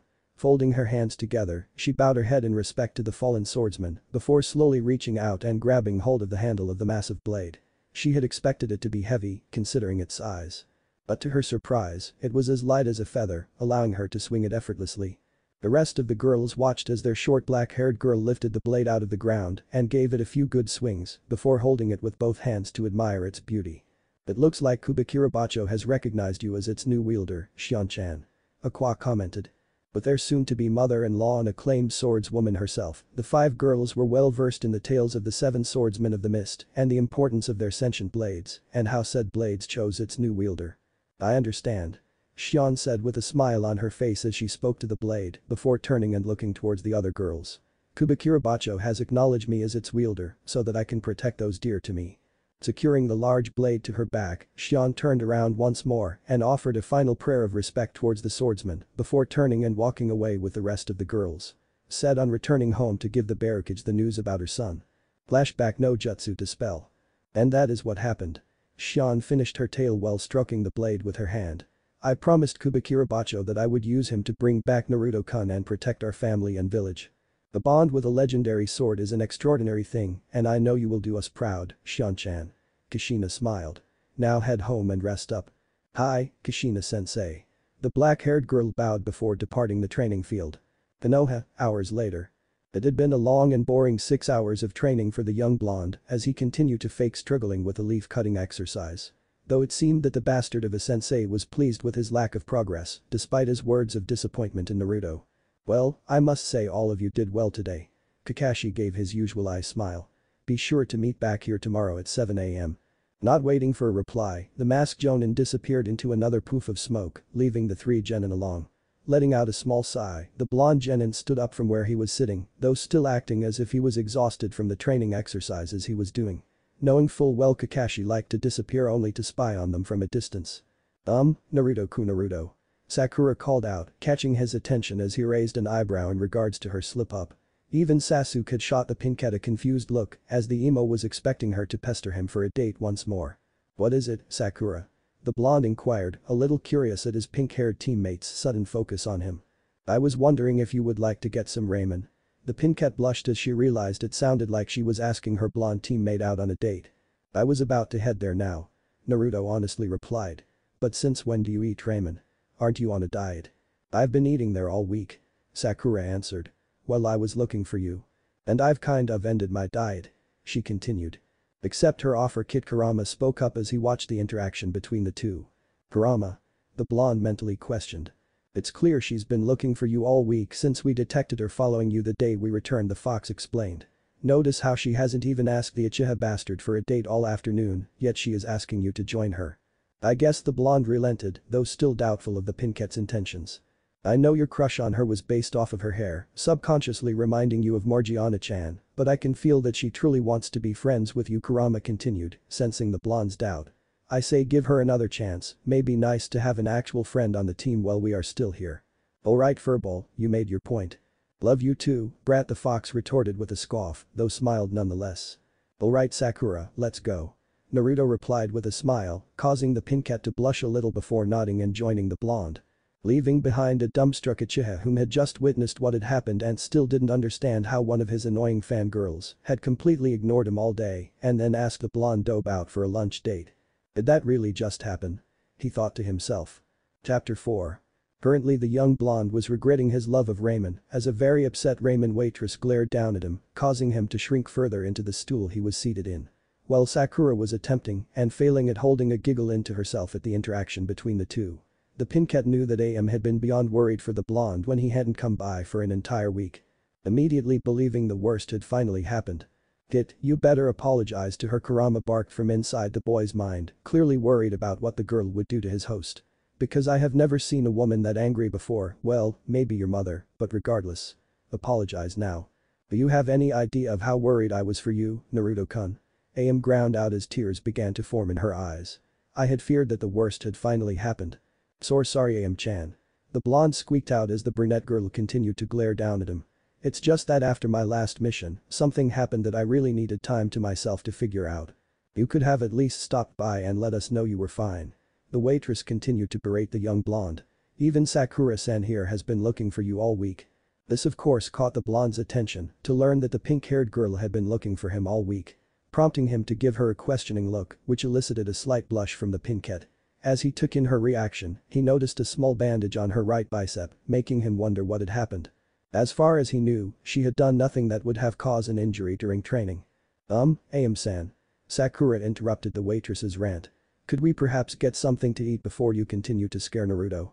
AM looked between the blonde boy and the pink-haired girl for a moment before turning her attention back towards her little brother figure. "Don't think you are off the hook yet for scaring us like that," she warned before she seemingly flipped a switch and turned to Sakura with a cheerful expression. "The usual, Sakura-san." "Hi." The pink cat smiled. "And I already know what you want, Naruto-kun." The ramen waitress stated before disappearing into the kitchen, leaving the two genin alone in an awkward silence as neither really knew what to say. "So, I take it you henged as Sasuke to get the scroll you were reading this morning?"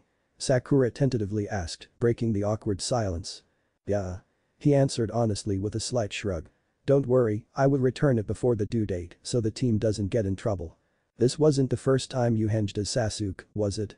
she inquired. "No." The blonde sighed, knowing where this was going. "On the bench, after the bell test." She began, blushing slightly. "That was you, wasn't it?" "Ha, ha," busted Kit. Kurama laughed from the back of the boy's mind. "Only took her how many weeks?" Naruto responded in a sarcastic tone. "Damn team would have never said that to her." "Better late than never, Kit." "Yeah, that was me." He sighed and waited for the pink cat to physically lash out, however it never came. Causing him to look towards his teammate in confusion. "I figured, since Sasuke would never say something like that."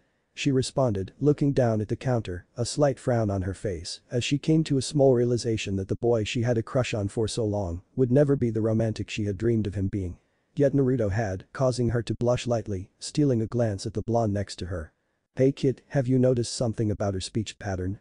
Kurama inquired, prompting the blonde to mentally cock an eyebrow in thought. "No, what?" Naruto replied to his older brother figure. "She has dropped the kun suffix from the Uchiha brat's name," the fox pointed out, causing the blonde to slightly widen his eyes. "And she has almost used it on you, twice now." "You're right," he mentally responded. "I suppose you want to know why I henged as Sasuke." It was more of a statement than a question, as he figured Sakura would be curious as to why he had decided to henge as the brooding emo. Though he had henged as other random civilians and shinobi as well throughout the week. "No, I know why." The pink cat sighed.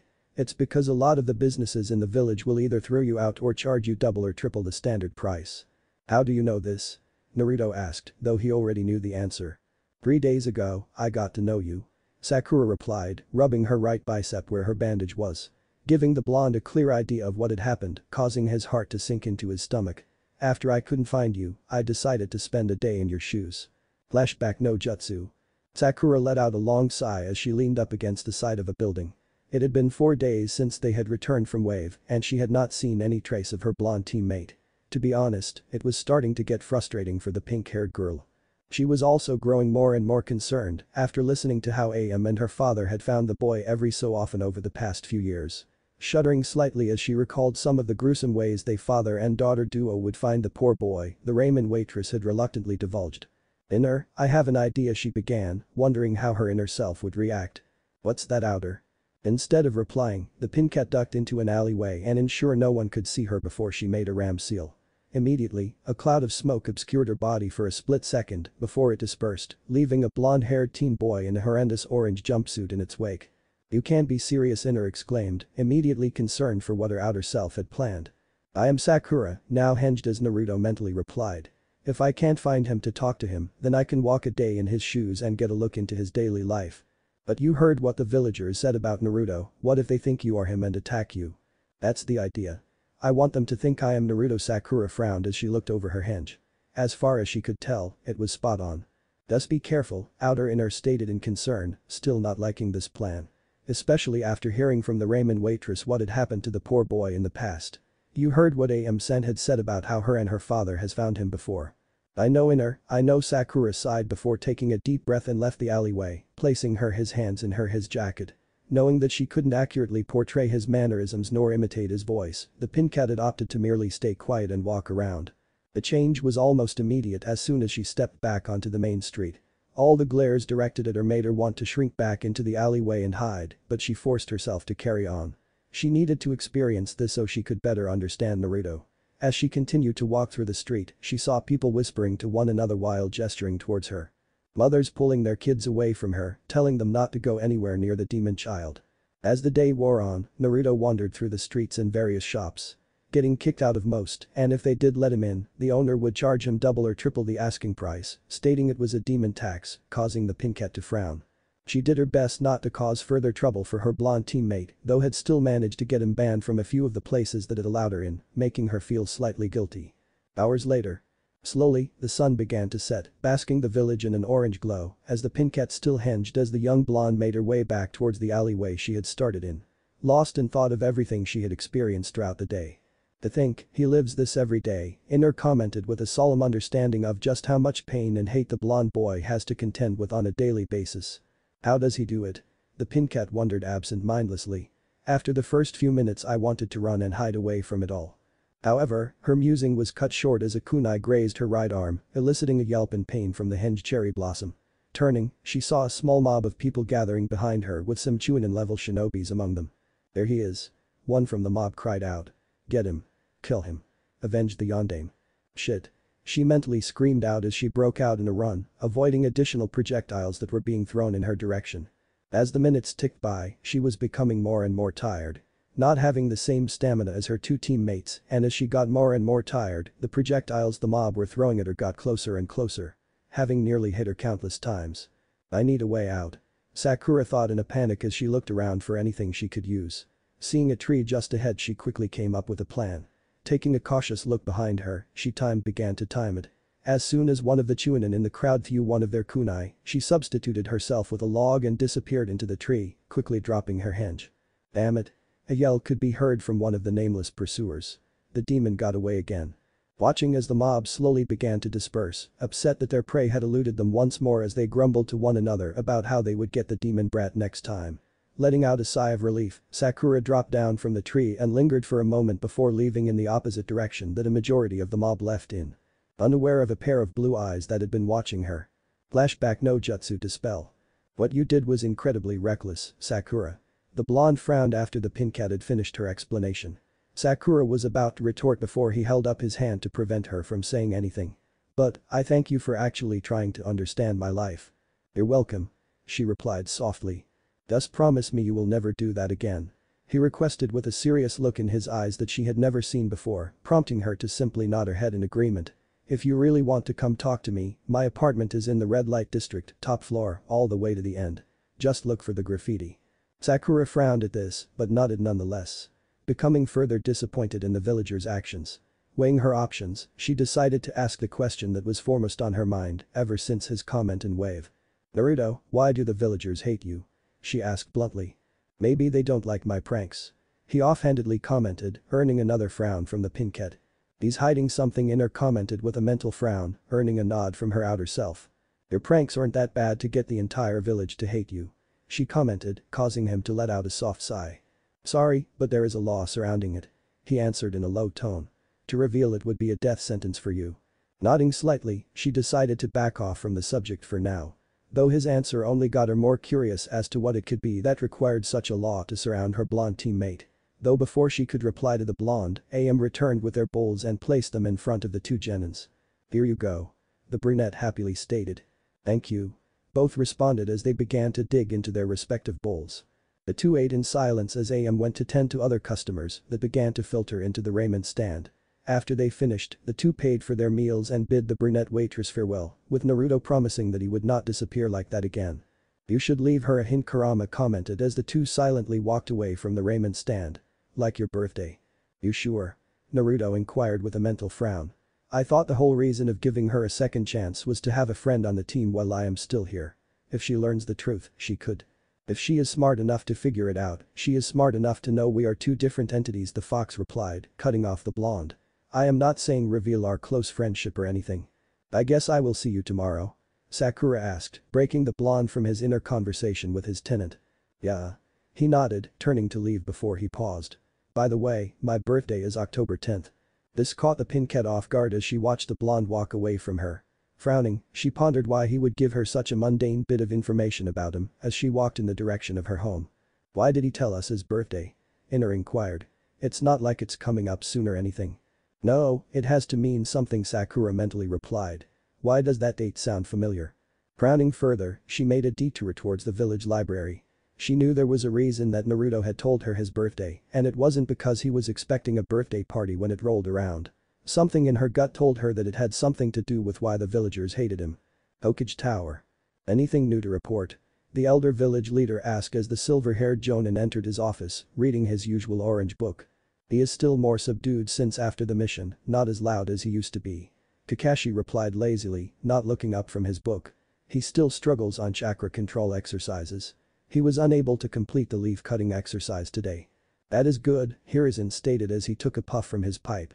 "We don't want our weapon to get too strong before he is mentally broken and completely loyal to this village." Kakashi merely nodded in agreement. He knew full well the damage the demon could cause if he gained too much power before he was mentally conditioned to be the village's weapon. Especially if he decided to retaliate against the villagers' attacks on him. "Any other developments with your team?" "Since Sasuke has unlocked his Sharingan finally, I've began to train him to use it. Hopefully within a few months I can start training him on how to use it to subdue other Jinchuriki or Biju." "Good, good." Hiruzen nodded in approval. "Shei Mitachi had to massacre the entire clan, we could use more matured Sharingan users to keep the weapon subdued. Has Sasuke shown any interest in reviving his clan?" "No, Hokage-sama." The masked Jonin sighed, closing his book. His sole goal right now is to avenge his clan.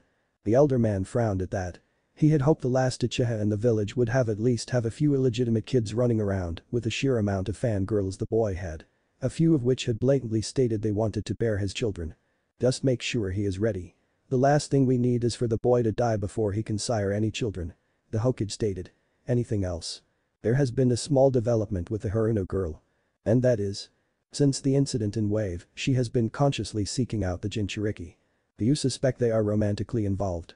the elder man asked. It was no secret that the blonde Jinchuriki had a crush on the pink-haired girl. If the two were romantically involved with one another, he would have to end it, possibly by disposing of the girl as she was more expandable than the weapon. However, the more he thought about it, the more he considered how this development could work in his favor. "No." Kakashi replied. "It seems his crush on her has died in Wave. Her goal, however, is to prove to him that there are others who would care if something were to happen to him. Should I intervene?" "No." Hiruzen answered. "Allow her to continue. We could use this to our advantage." "How so, Hokage-sama?" "If they were to actually form an emotional bond with one another, we can exploit that bond to speed up the process of breaking his mind." Hiruzen grinned darkly. "I want you to start pairing them together on assignments. Subtly nudge them closer together, but don't force it.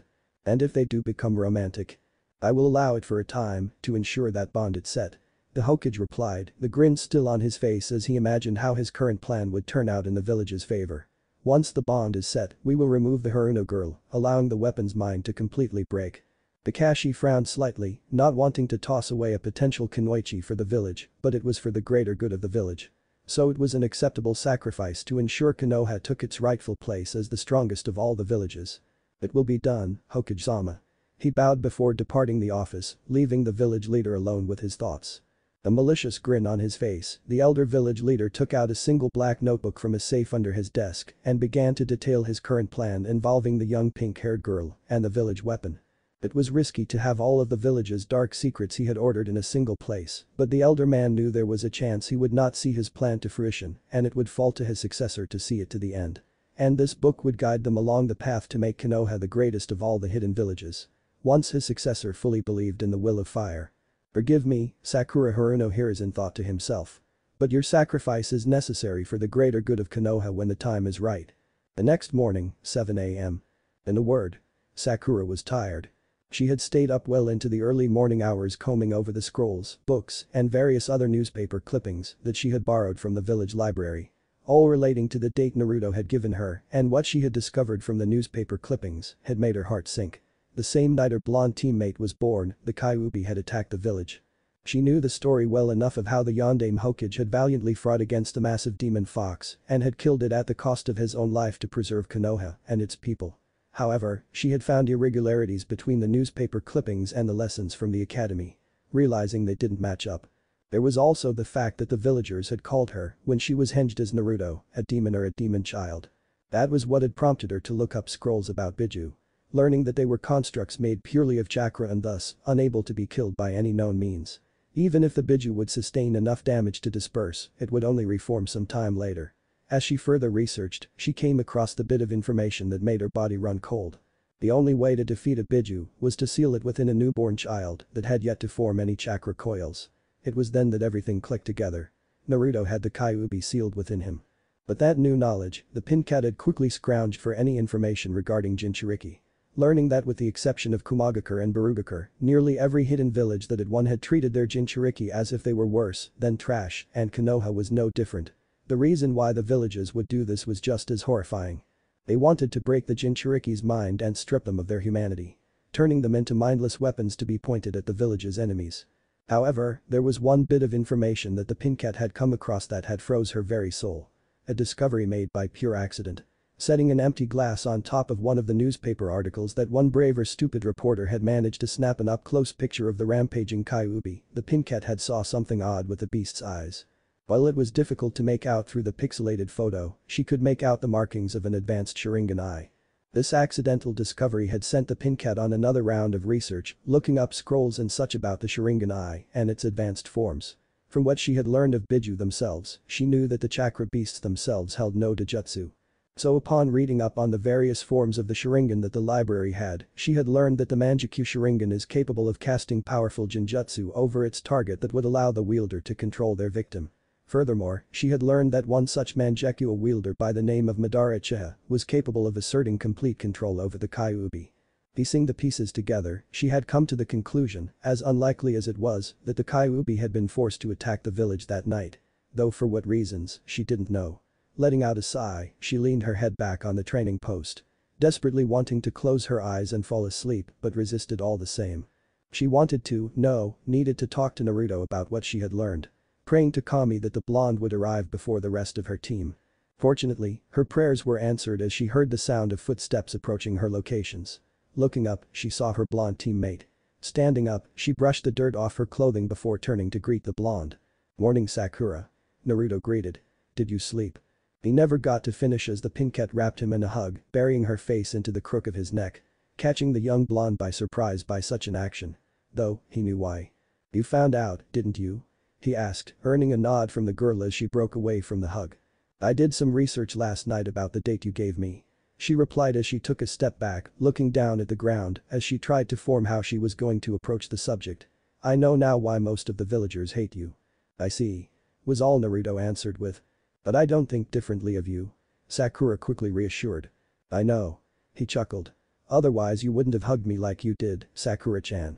Upon hearing the chan suffix added to her name once more, the Pinkat's heart fluttered with joy. A few weeks ago, she would argue as to why she felt this way, but now, she knew exactly why. She missed the blonde referring to her in such an affectionate manner. Her week-long search for the blonde, her meeting with the crazy snake lady, and her experience living a day as him had opened her eyes and allowed her to view the blonde teen in a new light. There was something else. She stated, her voice low as if she didn't want anyone else to hear what she was about to say. This of course caught the blonde's attention as he looked to her, waiting for her to continue. What is it? I think it was controlled that night. She all but whispered, putting an emphasis on the word it, so Naruto knew exactly who she was talking about. Chapter 5. Konoha, 4 weeks later. Naruto couldn't exactly place his finger on it, but something seemed off with his supposed sensei as of late. For the past few weeks, the masked Jonin had constantly paired Sakura up with a blonde for random things that at first didn't seem like nothing. Having Sakura merely help the boy with various chakra exercises or maybe a small task during one of their many D-rank missions within the village. But the constant consistency of it made the blonde Jinchuriki question the silver-haired man's motives. Sakura had seemed to notice this as well, as she cast her blonde teammate a confused look whenever Kakashi had instructed her to aid Naruto. Not that she minded being with her blonde teammate that she had forged an actual friendship with, she just found it odd that her sensei was requiring her to always be around him for any little thing. Alright, that's it for today my cute little genin. The masked Jonin called out as he stood up from where he was sitting the entire time while the three were wrapping up their latest D-rank mission. Be sure to be here bright and early tomorrow morning. Hey, Kakashi-sensei. The blonde called out, catching the Jonin's attention, though he blanched on the inside to have to call the man by that just to keep up his appearance. Do you have any extra training I can do? Kakashi merely frowned before replying. I'm afraid not right now, maybe later. In truth, he didn't want to train the boy anymore than what was required or unless the Hokage deemed it necessary for more training. Always using the promise of new jutsus and techniques as a carrot on a stick to string the weapon along. As it was, he was barely skilled enough to handle the upcoming exams. Of course there was no chance of the blonde Jinchuriki being promoted, he was merely there to support the Uchiha. All the boy had to do was survive the tests. Ah, okay Kakashi-sensei. The blonde whined while kicking some dirt. Guess I'll just go get some ramen. See you tomorrow. Kurama, please kill me he mentally cried in I'm tears at having to put on this act. Just overload my coils with your chakra and burn me alive from the inside. Suck it up Kit the fox retorted, rolling its eyes at the young teen's antics. Won't be long before we can escape this cesspool and get you back where you belong. Hey Naruto, wait up. A voice called from behind him. Turning he saw his pink-haired teammate running to catch up with him. What's up, Sakura-chan? The blonde asked, tilting his head to the side slightly. Don't what's up me, baka. The pink-cat chastised. You know I always go with you for ramen. Now come on, AM-sen is probably waiting for us. Chuckling, the blonde Jinchuriki scratched the back of his head before he followed after Sakura, while Kakashi and Sasuke merely looked on. The latter still not sure of what was going on with his teammates. Wondering what had happened that the annoying fangirl was now chasing after the blonde. Not that he cared, he was glad she was focusing on someone else other than him. Kakashi on the other hand had a smirk hidden under his mask. Everything is going as planned he thought to himself. Just need to push them a little more and Hokage-sama can initiate the next phase of his plan. All for the good of Konoha. Come on Sasuke, I have some training for your Sharingan. He stated as he led the last Uchiha further into the training field. Sakura and Naruto. Naruto, does Kakashi-sensei seem weird to you lately? The pin-cat asked as they approached the ramen stand that had become a natural hangout for the two of them. You mean that it feels like he is purposely putting the two of us together for the past few weeks? The blonde clarified, his tone carrying a weight of seriousness to it. At the same time, he also activated the seal on him to distort his chakra signature to prevent the old man from spying on their conversation. Exactly. She frowned as the two of them took their seats inside the stand next to each other and placed their usual orders. It felt like he was purposely putting us together, but not in a sense to improve teamwork. It felt off to me as well. Naruto nodded in agreement. Almost like it was forced. What, are you implying that I am bad company? The pin-cat teased. Oh, the worst. The blonde rolled his eyes in sarcasm, earning a giggle from the pink-haired girl. Here you two go. AM piped up, placing 2 bowls of ramen in front of the duo. Thanks AM Ni-chan. Naruto smiled, earning a blush from the ramen waitress. So how was your day so far? The brunette inquired her 2 usual customers. More D-rank chores that civilians are too lazy to do themselves. Naruto half complained while he ate, earning a giggle from his teammate and a chuckle from the ramen waitress. Other than that, more training, though Kakashi-sensei keeps pairing Sakura-chan and myself together lately. Oh, sounds like he's playing matchmaker and trying to get you two together. AM teased, causing the pin-cat to deeply blush at the insinuation. However, the young blonde adopted an expression of thought on his face, narrowing his eyes slightly. I think the ramen waitress is onto something, Kid Kurama commented. Though I doubt the bastard is trying to play matchmaker. He has an ulterior motive. I agree, but what? I am not sure, but I think your friend just became a pawn to be used and discarded once her usefulness has ended. Naruto couldn't help but frown at that. If he knew his renewed friendship with his pink-haired teammate would put her in danger, he would have continued to push her away. Cursing his forgiving nature, he tried to come up with a way to gently tell Sakura that it would be best to distance herself from him. Though, he could come up with nothing that wouldn't reveal his secret, and he wasn't sure where she would stand if he told her that he had been kidnapped and was currently training to run away from Konoha to return home. "You okay, Naruto?" Sakura inquired as she snapped the blonde out of his musings. "Yeah." He quickly replied. "Why? You kind of zoned out there, kind of like you were talking to someone only you could hear," she offhandedly commented. Not noticing the boy's eyes widen for a fraction of a second. "Sorry about that," he replied sheepishly, rubbing the back of his head. The two ate in a comfortable silence for the next few minutes, though to the Pinkette's surprise, the blonde teen had stopped at a measly 2 bowls of ramen. Once he was finished, he laid his money out on the counter to pay for the meal and bid Sakura goodbye, telling her that he was going to go train a little. With a frown on her face, Sakura watched as her blonde teammate disappeared down the street. Not missing some of the glares sent the boy's way by the villagers he passed by, causing her to scowl slightly.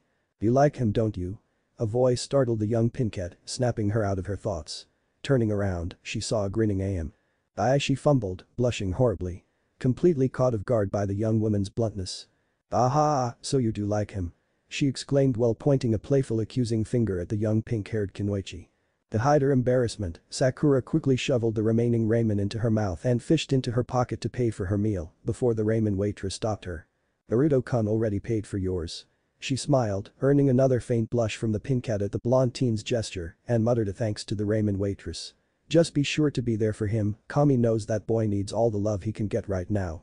Nodding her head, Sakura climbed down from her stool and departed the stand. She was half tempted to seek out her blonde teammate and perhaps join him for a training session, but she realized that she didn't know where Naruto trained when he was on his own. All she knew was that he did it away from prying eyes. "To ensure Sasuke team couldn't copy my training with his pink eye," were the blonde's words. 2 months ago, the Pinkette would have lashed out at the blonde for making such a comment about the great Uchiha, but when he had said it, she had simply giggled. Knowing that she wouldn't be able to find her blonde teammate, she had instead opted to head home and get to bed early. Not knowing what horrors would await her the next day.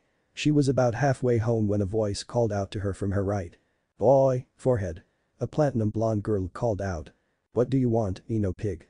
the Pinkette retorted. "Is that any way to greet your best friend and rival?" The blonde girl grinned as she approached Sakura. "You haven't been my friend since we were 10. Sakura scowled, with a bit of disappointment in herself for allowing a single boy ruin their once close friendship. As much as she wanted to blame the girl across from her, she knew she was just as guilty. "Anyways," Ino continued, ignoring the comment the Pinkette made. "I heard you've been spending a lot of time with Naruto Baka, even spent your first week back looking for him. What's up, you got the hots for him or something?" "Why do you care?" Sakura inquired with a clipped tone, clenching her fists tightly as she became upset at the blonde girl insulting her blonde teammate. "And Naruto is not an idiot. Just wanted to see if it was true." The blonde girl shrugged. "And it seems it is, with how defensive you are over him." When Sakura didn't reply, Ino continued. "So does this mean you're finally realizing that Sasuke-kun will never choose you over me?" The blonde taunted. "Is that why you're now chasing after that loser?" "Whatever." Sakura scoffed as she turned to walk away, only to be stopped once more by her former best friend. "You really are chasing after Naruto now, aren't you?" the blonde girl stated, more surprised than anything else. "Okay, spill forehead, what happened?" Sakura could only mentally groan, as she knew the mind walker would not let it drop until she got the information she was after. With a reluctant sigh, the Pinkette motioned the blonde to follow her to one of the nearby training grounds to reduce the chance of others listening in. "Alright, spill the beans, Sakura, what happened to make you focus on Naruto Baka?" Ino all but demanded, ignoring the Pinkette's glare once they arrived to their destination. "Fine, you know how a month ago we had that mission in Wave Country?" Sakura inquired, earning a nod from the blonde. "That's when it all changed. Naruto-kun said something that really shook me to my core." Ino could only cock an eyebrow at the kun suffix the Pinkette had unknowingly attached to Naruto's name, but decided to remain silent for the time being, though storing this bit of information away to tease the pink-haired Kunoichi later. "Well, what did he say?" the blonde mind walker asked, a bit impatiently. "Did he confess his undying love to you or something?" "No, I wish it was something that simple." Sakura all but whispered, her expression turning solemn. "When Kakashi-sensei and I found him after he mastered the tree-walking exercise. He pulled one of his pranks, I yelled at him about how he could have died, and what he told me still haunts me." After a pregnant pause, much to the ire of the blonde, she continued. He said I wouldn't care if he did and even stated that the village would celebrate his death. And the sad thing is, it's true about the villagers. Sakura finished, wiping a few tears that had formed in her eyes. How do you know if it's true? Ino asked, a little skeptical about the villagers' reaction if the blonde goofball had died. 2 reasons. Sakura sighed, looking down at the ground. When we returned, I followed Naruto-kun to try and talk to him. As I did, I heard the whispers of the villagers and even some of the shinobi, confirming what he said. Many wishing he would have died on our mission outside the village, others bragging about horrible things they have done to him in the past when he was younger. Ino could only look on in horror at this revelation. The other reason I know this. The pin cat bit back a sob. I henged as him for one day. All day, the glares, sneers, hateful words. Getting tossed out of stores, overcharged for expired food. And that wasn't the worst of it. They tried to kill me. Not just the villagers, but shinobi as well. They chased me with the intent of killing me. I don't believe it. The blonde stated in denial. Use your mind transfer jutsu on me then, and you will see it as it happened. Sakura challenged. Ino frowned a bit before moving her fingers into the proper seals for her family's jutsu, rising up to the Pinket's challenge. Instantly, she found herself within her former friend's mind. Immediately she was thrust into the girl's memories of what happened in Wave. Naruto hanging upside down from a tree branch with his trademark grin on his face as he reacted to the frightened and shocked reaction he got from the two from his latest prank. Herself as Sakura yelling at him for being an idiot and how he could have died if he fell. Then the words that felt like a punch to the gut, how she wouldn't care if he died. Kakashi reprimanding the blonde only for Naruto to scoff and claim that no one would care if he died and that the villagers would celebrate his death. Suddenly, the memory shifted to a bridge. 2 bodies had fallen due to the sheer number of adversaries before a short fat man barked out orders for his men to kill the male shinobi and capture the women to be broken in and then sold off to various brothels. Fear freezing her very soul at the implication.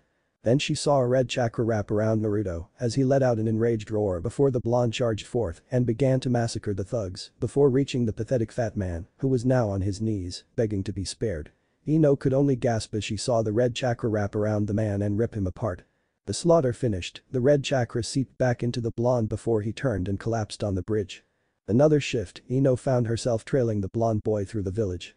Watching as the villagers she recognized as being cheerful and kind all glare at the blonde boy, whispering desires that the boy died, and some even bragging about how they had tortured the boy years ago.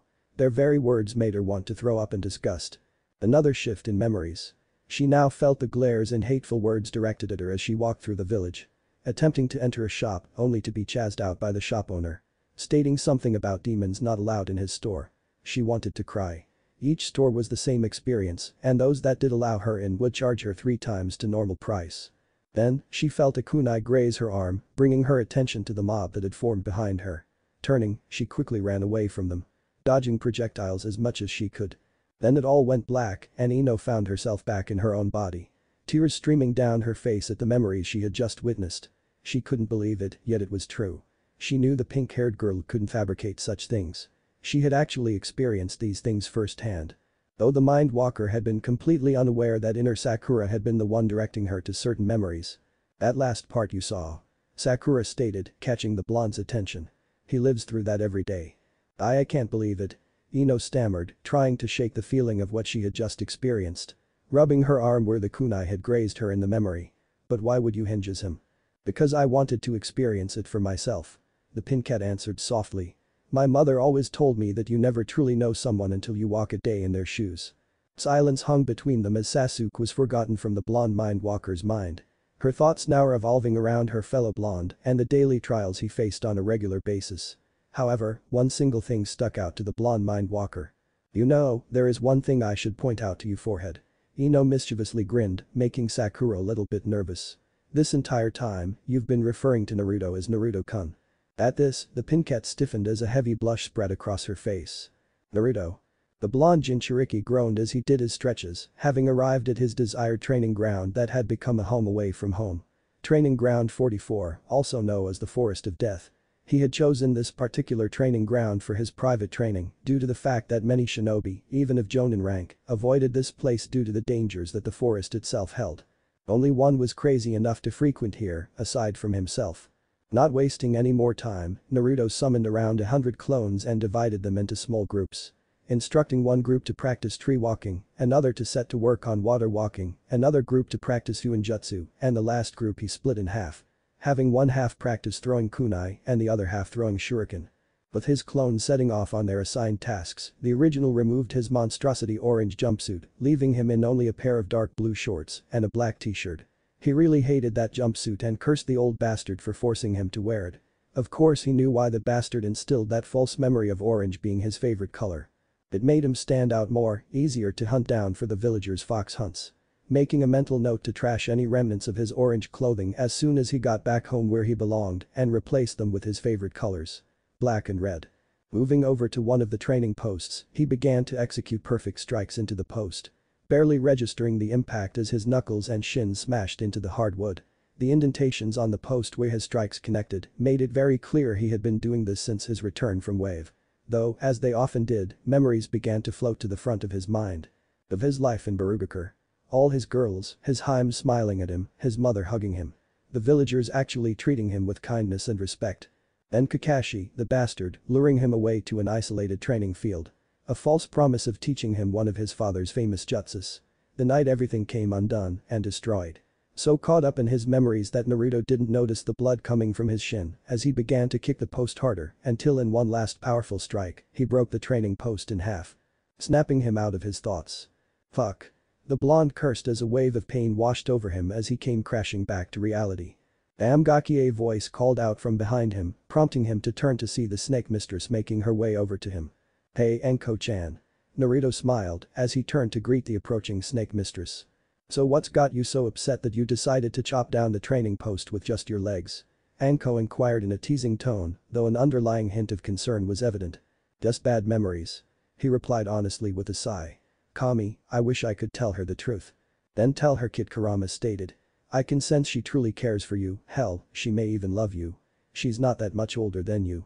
This of course earned a slight blush from the blonde as he struggled to mentally shake himself out of his inner monologue. Still being haunted by what happened on your last mission outside the village, Gaki? The snake mistress asked, taking a seat on a fallen log. Frowning slightly, Naruto came to his decision. No, something else. He sighed as he walked over to the same log and sat down just a small bit away from her. Anko-chan, what I am about to tell you is a secret that I trust you with. Hearing the seriousness in the boy's tone, Anko turned her full attention to him. Turning herself so that she was now straddling the log, facing directly at the young blonde. Concern etched in her face. I don't belong here. He stated with a sigh, causing her to narrow her eyes slightly at his words. This village, it's not my home. What do you mean, Gaki? She asked. I know the villagers are assholes and will rot in hell for the shit they have pulled. It's not that, Anko-chan. Naruto interrupted her, causing her to scowl slightly. The truth is, 7 years ago, I was kidnapped from my home in Barugakure under the orders of the current Hokage. At this revelation, Anko's eyes widened to comical proportions. Silently, she moved closer and brought the blonde teen into a hug. Inadvertently, smashing his head into her breasts, causing him to blush fiercely at the closeness. Though, she believed him. She knew all too well that the village was not the beacon of purity that it claimed to be. You're training to leave, aren't you, Naruto-kun? She asked, her voice soft in a very un-Anko-like tone. Yes. He replied honestly, gently pulling away from her to look her in the eyes. Though blushed as he realized just how beautiful she looked. I want to go home. Away from the hate and the pain. The chunin exams. She whispered. What? Starting this week is the chunin exams. Anko continued. That will be your chance. Lots of people from foreign countries will be coming in and out of the village. That's your best chance to escape. Anko-chan. With all the movement, it should give you a head start before they send anyone after you. She continued, tears forming in her eyes as she sniffled slightly. Come with me, Anko-chan. He offered, earning a surprised look from the snake mistress. Gently taking her hand into his own. Now it was her turn to look at the blonde in confusion, realizing what he was asking. I know you've gone through the same shit as me. He pressed, moving slightly closer to bring her into a comforting hug. I know the villagers also treat you like shit. You would be welcomed in Barugakure. Ooh, but if I leave, they won't remove the seal the snake bastard put on me. She tried to protest, though it was weak. Anko-chan. He sighed. I don't think these bastards ever plan on actually removing it from you. It's just a false promise to string you along. Just like Kakashi Baka does with me with new jutsus. Hearing this, Anko couldn't prevent the tears from falling from her eyes. She had her doubts the old man would ever come through with his promise of freeing her from her past, but she knew the blonde teen was right. He was only stringing her along. Sobs racking her body as she silently admitted the truth to herself. But don't worry, he be Haim. He smiled as he brought her face up to look at him, causing her to blush at his nickname for her. I promise you that we will get it off you and free you from that bastard. Hearing this, the snake mistress did the first thing that came to mind. She launched forward and captured the blonde's lips with her own. Catching him by surprise, though he returned her kiss as he was forced to lay back on the log with the seductive snake mistress on top of him. But going kid, you got another one. Kurama laughed inside the boy's mind. Now you just need 4 more to fill all the seats of your family council. One step at a time, Hero Fox Naruto mentally shot back at his tenant and older brother figure. We don't even know if she will, oh wow, she's using her tongue. At this, the giant fox barked with laughter as the snake mistress assaulted his host's mouth with her own tongue. Things were going to get interesting, and soon. Barugakur, 1 day earlier. Kushina gazed out of the window of her office, overlooking a majority of the village of Barugakur. It had been just over a month since the girls had returned from Wave Country and had begun their training for the upcoming chunin exams that were to be hosted by Konoha. The woman had long since sent the proper paperwork to get her team into the exams under the guise of strengthening relationships between the 2 villages. Fortunately, the required paperwork went through the Fire de Mayo's court and not the local village's council. Knowing that Konoha was behind the kidnapping of her son, she was positive if Hiruzen had to approve the papers, he would isolate Naruto away from the village just to keep him out of sight while they were there. The mere thought that the old bastard was behind her son's kidnapping made her blood boil. When she had learned the news, she was tempted to follow Rory and Morgiana's idea and storm the village, but years of being a village leader herself had done much to temper her recklessness from her youth. Her main priority now was to simply extract her son. She would deal with the war once he was safe. Mission success, Barukage-sama. A deep voice spoke from behind her. Turning, she saw a rather tall and lean man with a gymnast's body. His face obscured by a metallic mask that gave off the impression of being a skull. Reaching up, the man before her removed his mask and lowered his hood, exposing a rugged face with a scruffy beard and shaggy long hair. What did you find, Corvo? She inquired as she took her seat behind her desk, waiting for her top spy master and assassin to report on his recent mission. As you requested, I investigated the new village that had popped up in Rice Country. The man began. I learned that it is being led by the missing nin, Orochimaru. Furthermore, upon investigating inside the village walls, I came across something interesting. And what's that? The plans to invade Konoha during the upcoming chunin exams, during the finals. Corvo replied as he produced a few scrolls. I've copied down his plans. Looks like he has talked Suna into joining him due to the financial stress the village has been under due to their own Wind Daimyo forwarding missions to Konoha instead. Taking the scrolls, Kushina began to read over them. Narrowing her eyes slightly before a ghost of a smile visited her lips. I also heard that young Naruto-sama has been found. The man ventured, garnering the attention of the red-haired woman once more. You overheard the girls, didn't you? She smiled, earning a nod in acknowledgement from her spymaster. Just over a month ago we felt Kurama's chakra signature spike. I sent the girls to investigate the source, a small village in Wave Country. Upon arriving there, they discovered that Naruto-kun had been there with a team of genin from Konoha. Corvo narrowed his eyes at this, clearly upset that a close ally would betray them in such a way. The mark on his left hand pulsating with power. He knew he should have searched Konoha first, despite the Hokage's reassurances that they were doing what they could to help find the missing boy. Say the word, and I will have him home before nightfall. He stated. As much as I would love that, I have something else in mind. Kushina sighed. The girls will be entering the chunin exams as genins. Their mission is to locate Naruto-kun and assess the situation and extract him.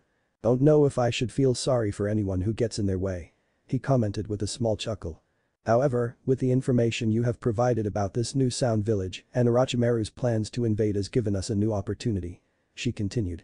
When the invasion begins, I have a special mission for you. This is what I want you to do. At this, Corvo paid rapt attention to his new mission he was being given. A grin twitching at his lips. Chapter 6. Naruto was not in the best of moods currently.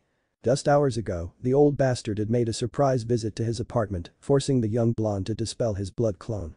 As the old man had made a habit of walking around the young teen's apartment in the guise of having a grandfatherly talk with the boy. Though Naruto had caught on what the bastard was really doing. Making a mental list of anything deemed too nice for the weapon to own. It was no coincidence that shortly after one of the surprise visits from the old man that his apartment would get broken into and vandalized. Oftentimes with some of his more treasured items being stolen or destroyed. He had originally had his suspicions before the wave mission, though the loyalty seal that had been placed on him had prevented him from accusing the elderly man of doing such a thing. Fortunately, he begun to stash what few precious items he had in a secure spot away from his apartment prior to his mission in Wave. Not that it was much. Only a few gifts that had been given to him by his few precious people. Looking back, he was extremely grateful that he never removed his most precious of items, his necklace. Thanks to seals that had been placed there by his mother, making it so that even if the necklace were to somehow be removed, he would return right back to him within seconds. No doubt, that was one item the old bastard desperately wanted to remove from the boy's possession. He could feel it every time Hiruzen glanced at the necklace. Simply because the necklace gave the boy a sense of individuality. Unfortunately, the elder man had taken much longer than usual with his visit. No doubt double-checking the blonde seals discreetly as he made small talk. By the time the Hokage had left the apartment, Naruto was already running behind. Forcing him to rush to meet with his team for the day. As such, he was unable to recreate his blood clone before he ran out the door, since creating such a clone required at least half an hour to complete.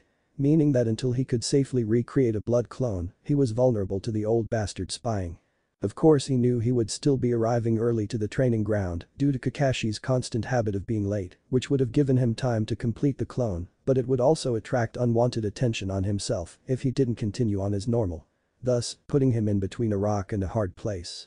Finally reaching his team's training ground, Naruto let out a tired yawn and settled himself against one of the training posts. He figured he would have at least another half hour before Sakura showed up and then another 15 minutes for Sasuke to arrive. Then finally, another 2.5 hours before the bastard of a sensei and his kidnapper would grace them with his appearance. As he waited for the rest of his team to arrive, Naruto began to think back about his talk with Anko yesterday.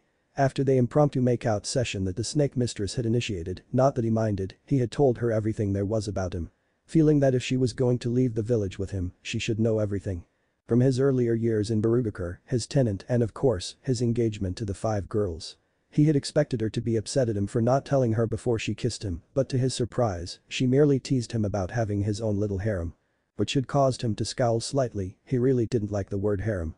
As it implied that those involved with him had no free will and were merely there for his own pleasure. Instead, he informed the snake mistress that he preferred to see it as his own growing family. Something the snake mistress had found endearing.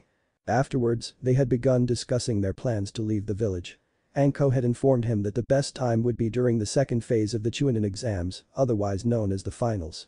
As it was customary for there to be some preliminary rounds to further weed out the participants, as well as a month-long break between the preliminaries and the finals. Anko had explained that this was to allow the finalists to train themselves further to give them an edge of their opponent, and second, the month-long break was there to allow foreigner dignitaries to arrive to witness the final matches. With all the people coming and going, it would be the best time for the two of them to sneak out of the village and get a good head start towards Barugakure. Unknown to both of them, a rescue mission was in progress to get him out of the village. "Morning Naruto-kun." A feminine voice broke the blonde out of his musings. "Morning Sakura-chan." The blonde greeted though was surprised at her use of the kun suffix with his name. Sakura had also seemed to notice this and blushed slightly. A little bit embarrassed. Not to mention, what Ino had pointed out the previous day had only brought forth what she did not want to admit, at least not yet. That she now had a crush on the blonde. Which was really awkward for her, since his crush on her died in wave, only for her to develop one for him. "I give it 15 more minutes before Sasuke team arrives." Naruto noted as he stood up and stretched, allowing a series of pops and cracks to be heard. Then another 2.5 hours for Kakashi-sensei to show up. Sure enough, nearly 15 minutes alter, Sasuke arrived on the training field. Being his usual brooding self. Opting to sit away from his other 2 teammates. Though he eyed the 2 suspiciously, trying to figure out what the 2 seemed different. The last Uchiha couldn't put his finger on it, but over the last month both Sakura and Naruto had subtly changed. Sakura now seemed to have more energy and actually begun to take her career as a kunoichi seriously. Not even pestering him for a single date in an entire month. If anything, aside from a standard greeting, she ignored him. Making Sasuke feel a bit conflicted. On one hand, he was relieved that she had begun to take her training more seriously. On the other, his days felt a little empty without her constant request for a date. Still, such emotions would only distract him from his goal to avenge his clan. As for Naruto, the Uchiha didn't know, but he felt as if his blonde teammate was hiding something. Not just from him, but from everyone in the village. The boy's posture gave the raven-haired boy the distinct feeling that the blonde was way more aware of his surroundings than he let on. Not to mention, there were times it would appear the blonde would zone out, as if he was listening to something or something else. Then there was the fact that both Sakura and the blonde were becoming close to one another and constantly hanging out or training together in their spare time. Still, as long as they didn't get in his way or slow him down, he didn't care what they did. As the three genin settled into their own activities with Naruto and Sakura quietly conversing with one another and Sasuke brooding by himself, time slowly ticked by. Eventually, after what seemed like an eternity had passed, the 2.5 hour mark came and went with no sign of their sensei. "Well, looks like your timing is off," Sakura teased, though internally she was becoming frustrated that their sensei had yet to appear as it was starting to near the 4 hour mark and still no sign of the lazy jonin. Something probably came up, you know how he is." The blonde shrugged as he glanced in the direction of the Hokage's tower. "Probably the beginning of the chunin exams that Anko-chan told us about. She did say that it was starting this week." After she finished probing your tonsils, Kurama voiced his opinion with a laugh, causing his host to blush at the memory. Hero Fox. Hokage's tower. I, Kurenai Yuhi, nominate my team of Hinata Hyuga, Kiba Inuzuka, and Shino Aburam for the chunin exams. A red-eyed beauty stated with confidence. I, Konoha's sublime green beast of prey, Mito Gai, nominate my youthful team of Tenten Higurashi, Niji Hyuga, and my most youthful student, Rock Lee, for the chunin exams. A large well-built man in a green jumpsuit proudly exclaimed, earning a series of sweat drops from his peers. I, Asuma Saratobi, nominate my team of Shikamaru Nara, Ino Yamanaka, and Choji Akimichi for the chunin exams.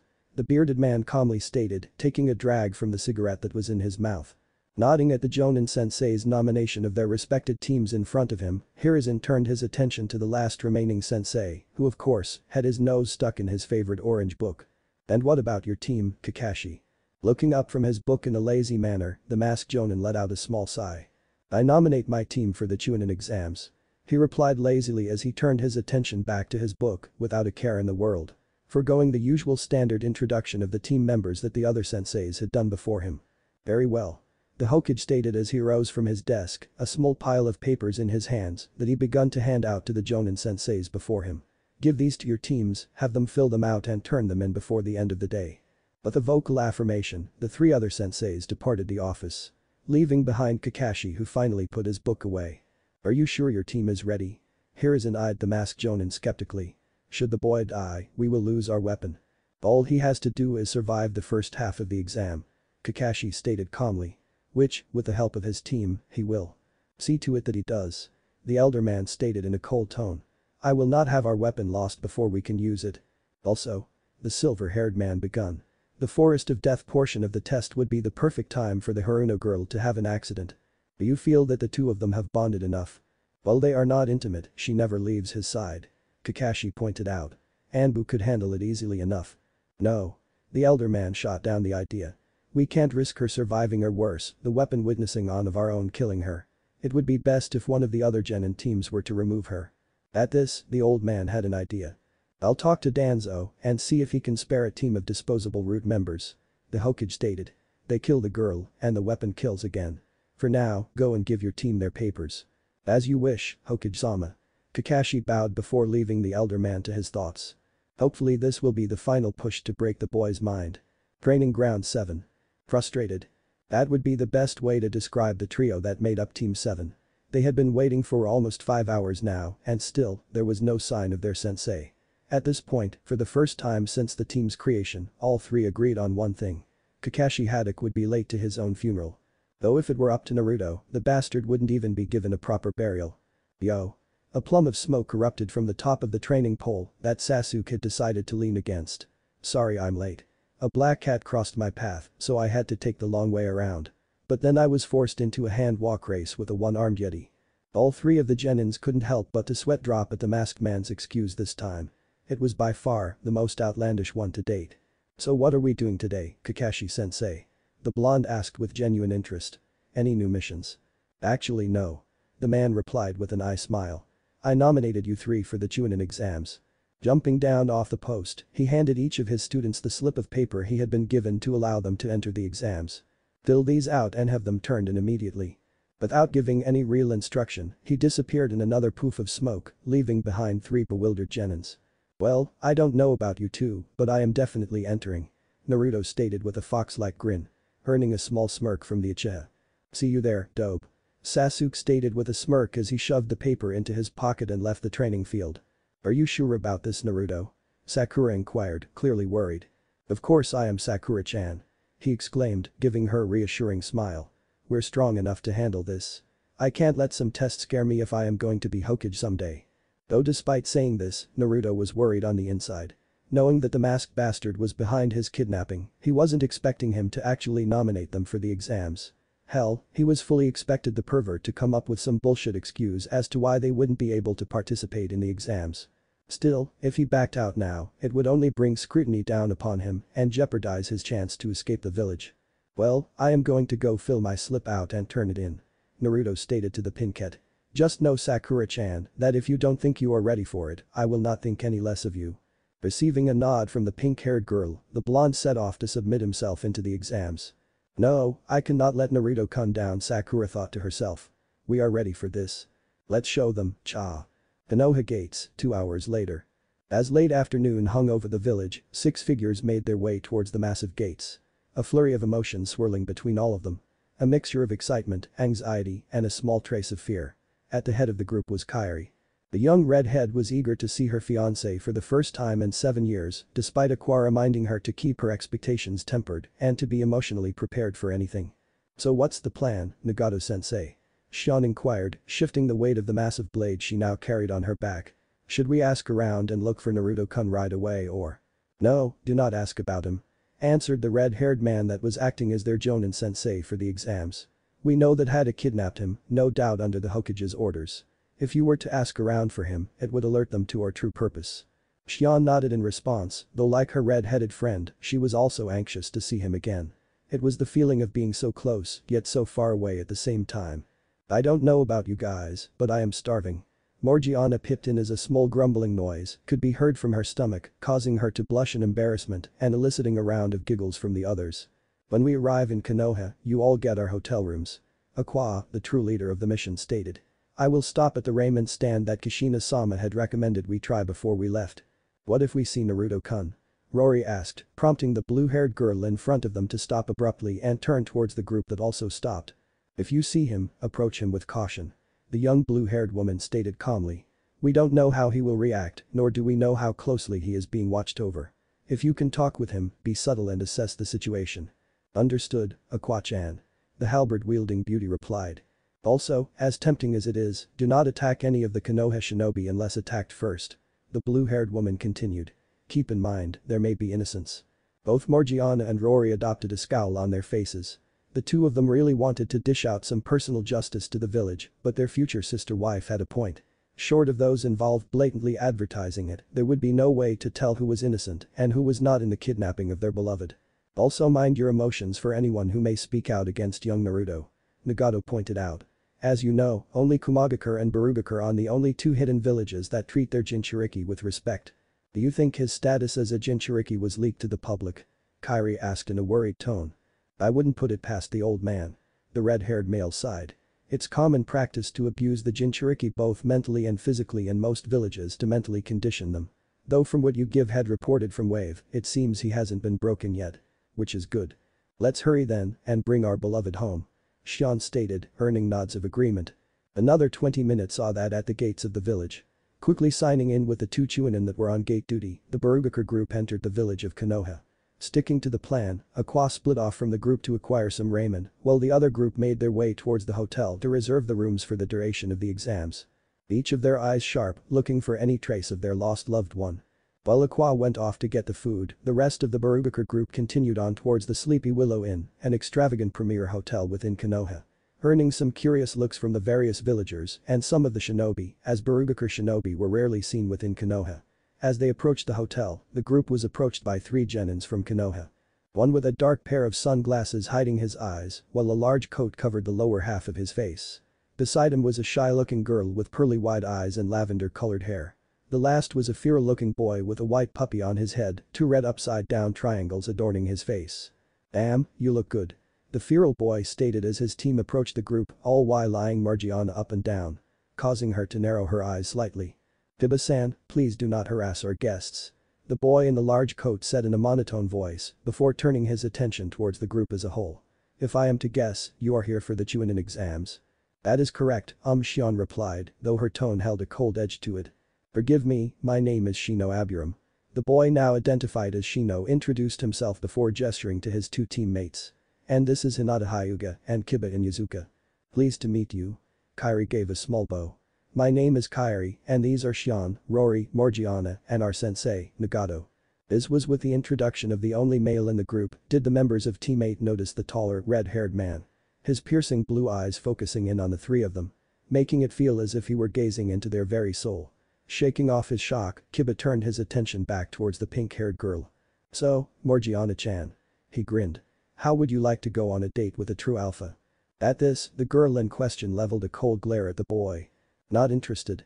She merely replied with a scoff. Aw come on, don't be like that.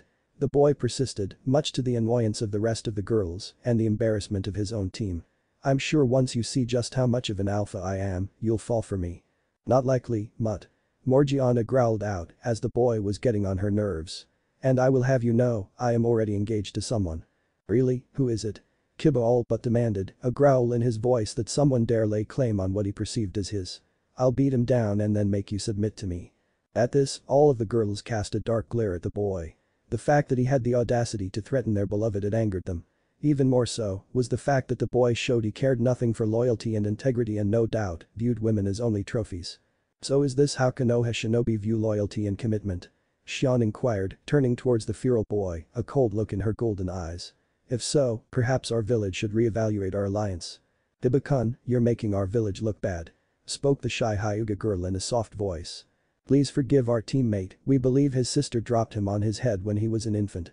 Shino stated in his monotone voice, though earned a few curious looks from his teammates, that the normally all-serious Aburama had cracked a joke at his teammate's expense. We hope you enjoy your stay in our village. Hinata bowed. Yeah, I'll be seeing you later. Kiba said, not taking his eyes off Morgiana. I swear, that mutt better pray to Kami we don't get matched up against each other. Morgiana growled, clenching her fist tightly. Because so help me if we do, he is not walking away whole. I have to say Shion-san, you handled that rather well. Nagato commented, calling into question their stance on loyalty and integrity. He then turned towards the pink-haired Kunoichi. And I am proud of you as well, Morgiana-san. You restrained yourself well when faced with the boy's arrogance. Thank you, Nagato-sensei. The two girls smiled. Now, let us be off. Naruto. It had been non-stop all afternoon for the young blonde. As decided, he had immediately filled out his sheet and entered himself into the chunin exams, ignoring the glare the receptionist gave him when he turned in his paper. Then he had stopped off to visit Anko, whom was none too pleased that he had entered the exams. It had taken some time to calm her down, as well as a few kisses, but in the end, she relented. It would seem out of character for him to not attempt to pass the exams. Having calmed the snake mistress, Naruto now found himself seated at his favorite place, with a hot bowl of ramen in front of him. Probably the only thing in the village he would miss when him and Anko finally escaped the cesspool, but then again, no matter how good Ichiraku's was, it still didn't compare to his mother's home cooking. However, he froze mid-bite as he sensed someone. Cautiously, he turned his head just slightly to see out of the corner of his eye, the blue-haired beauty whom was frozen in place behind him. She's here. If she's here, then the others are probably with her. What do I do?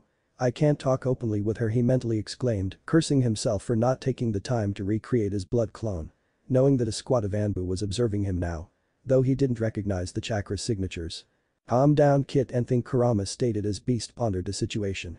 What about that game you and the girls played during your preliminary school days, when you would send each other secret messages? Secret messages? Naruto's eyes suddenly widened in realization. That's it. I suggest a late-night meeting in Training Ground 44, since no one ever goes there except for Anko. Right. Doing what he could to calm himself, Naruto took another bite from his ramen and waited for his blue-haired goddess to approach the stand. It was clear that she recognized him. He didn't have to wait long, as the young woman entered the stand and took a seat next to him.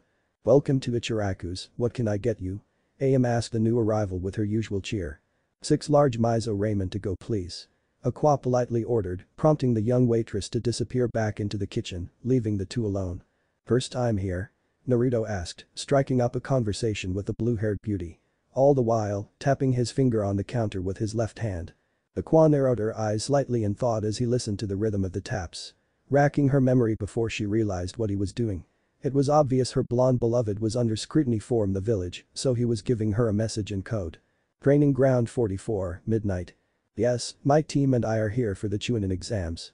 Aqua answered, while also tapping her finger in another series of taps. Understood.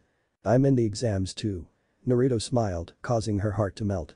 To finally be able to see his radiant smile after so many years of being without it. Here you go, that'll be 6,000 ryo. AM informed the blue-haired young woman. Nodding, Aqua dug into her pouch only to be stopped by Naruto. Subtly giving her a wink, causing the normally stoic woman to blush lightly. Here, let me take care of that for you. He stated as he brought out his own wallet and paid for her food. Thank you, Naruto Uzumaki. Thank you again, Naruto-kusan. She almost slipped up. I hope to see you in the exams.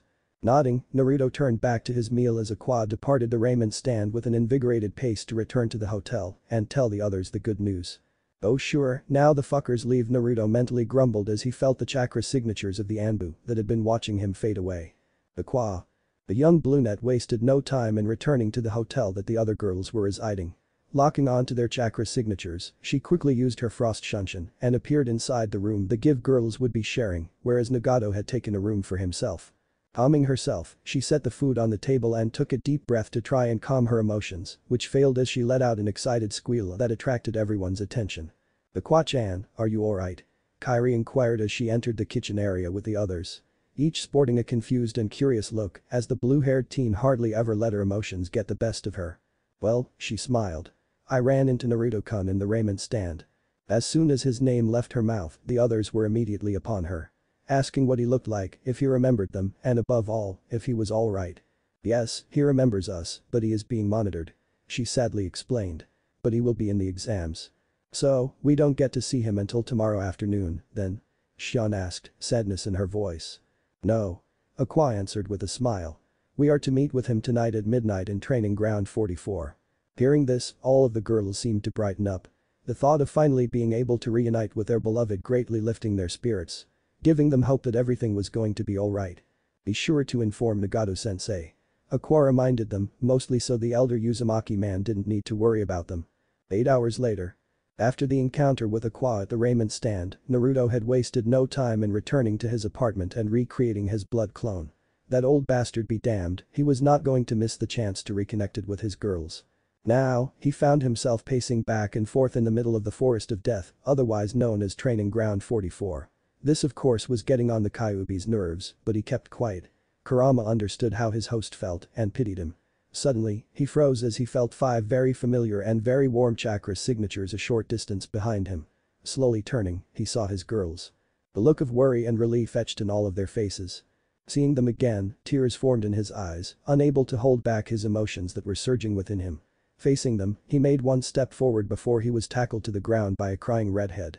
Instinctively, he wrapped his arms around the crying form of Kairi and embraced her with a firm hug. Almost as if he was afraid she would disappear if he let go. It's really you?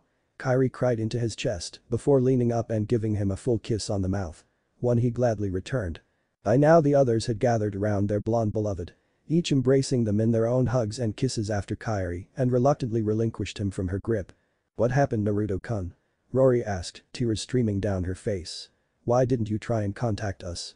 Letting out a sigh, the young blonde sat down on a fallen log, prompting the girls to do the same. I better start from the beginning. He stated. What if Kushina seal memories inside in Naruto Chunin exam, and thanks for watching my video till the end. If you enjoy this content, then do consider subscribing to my channel and leave a like if you guys need the next part, comment down, and thanks for watching the video and see you guys in the next video.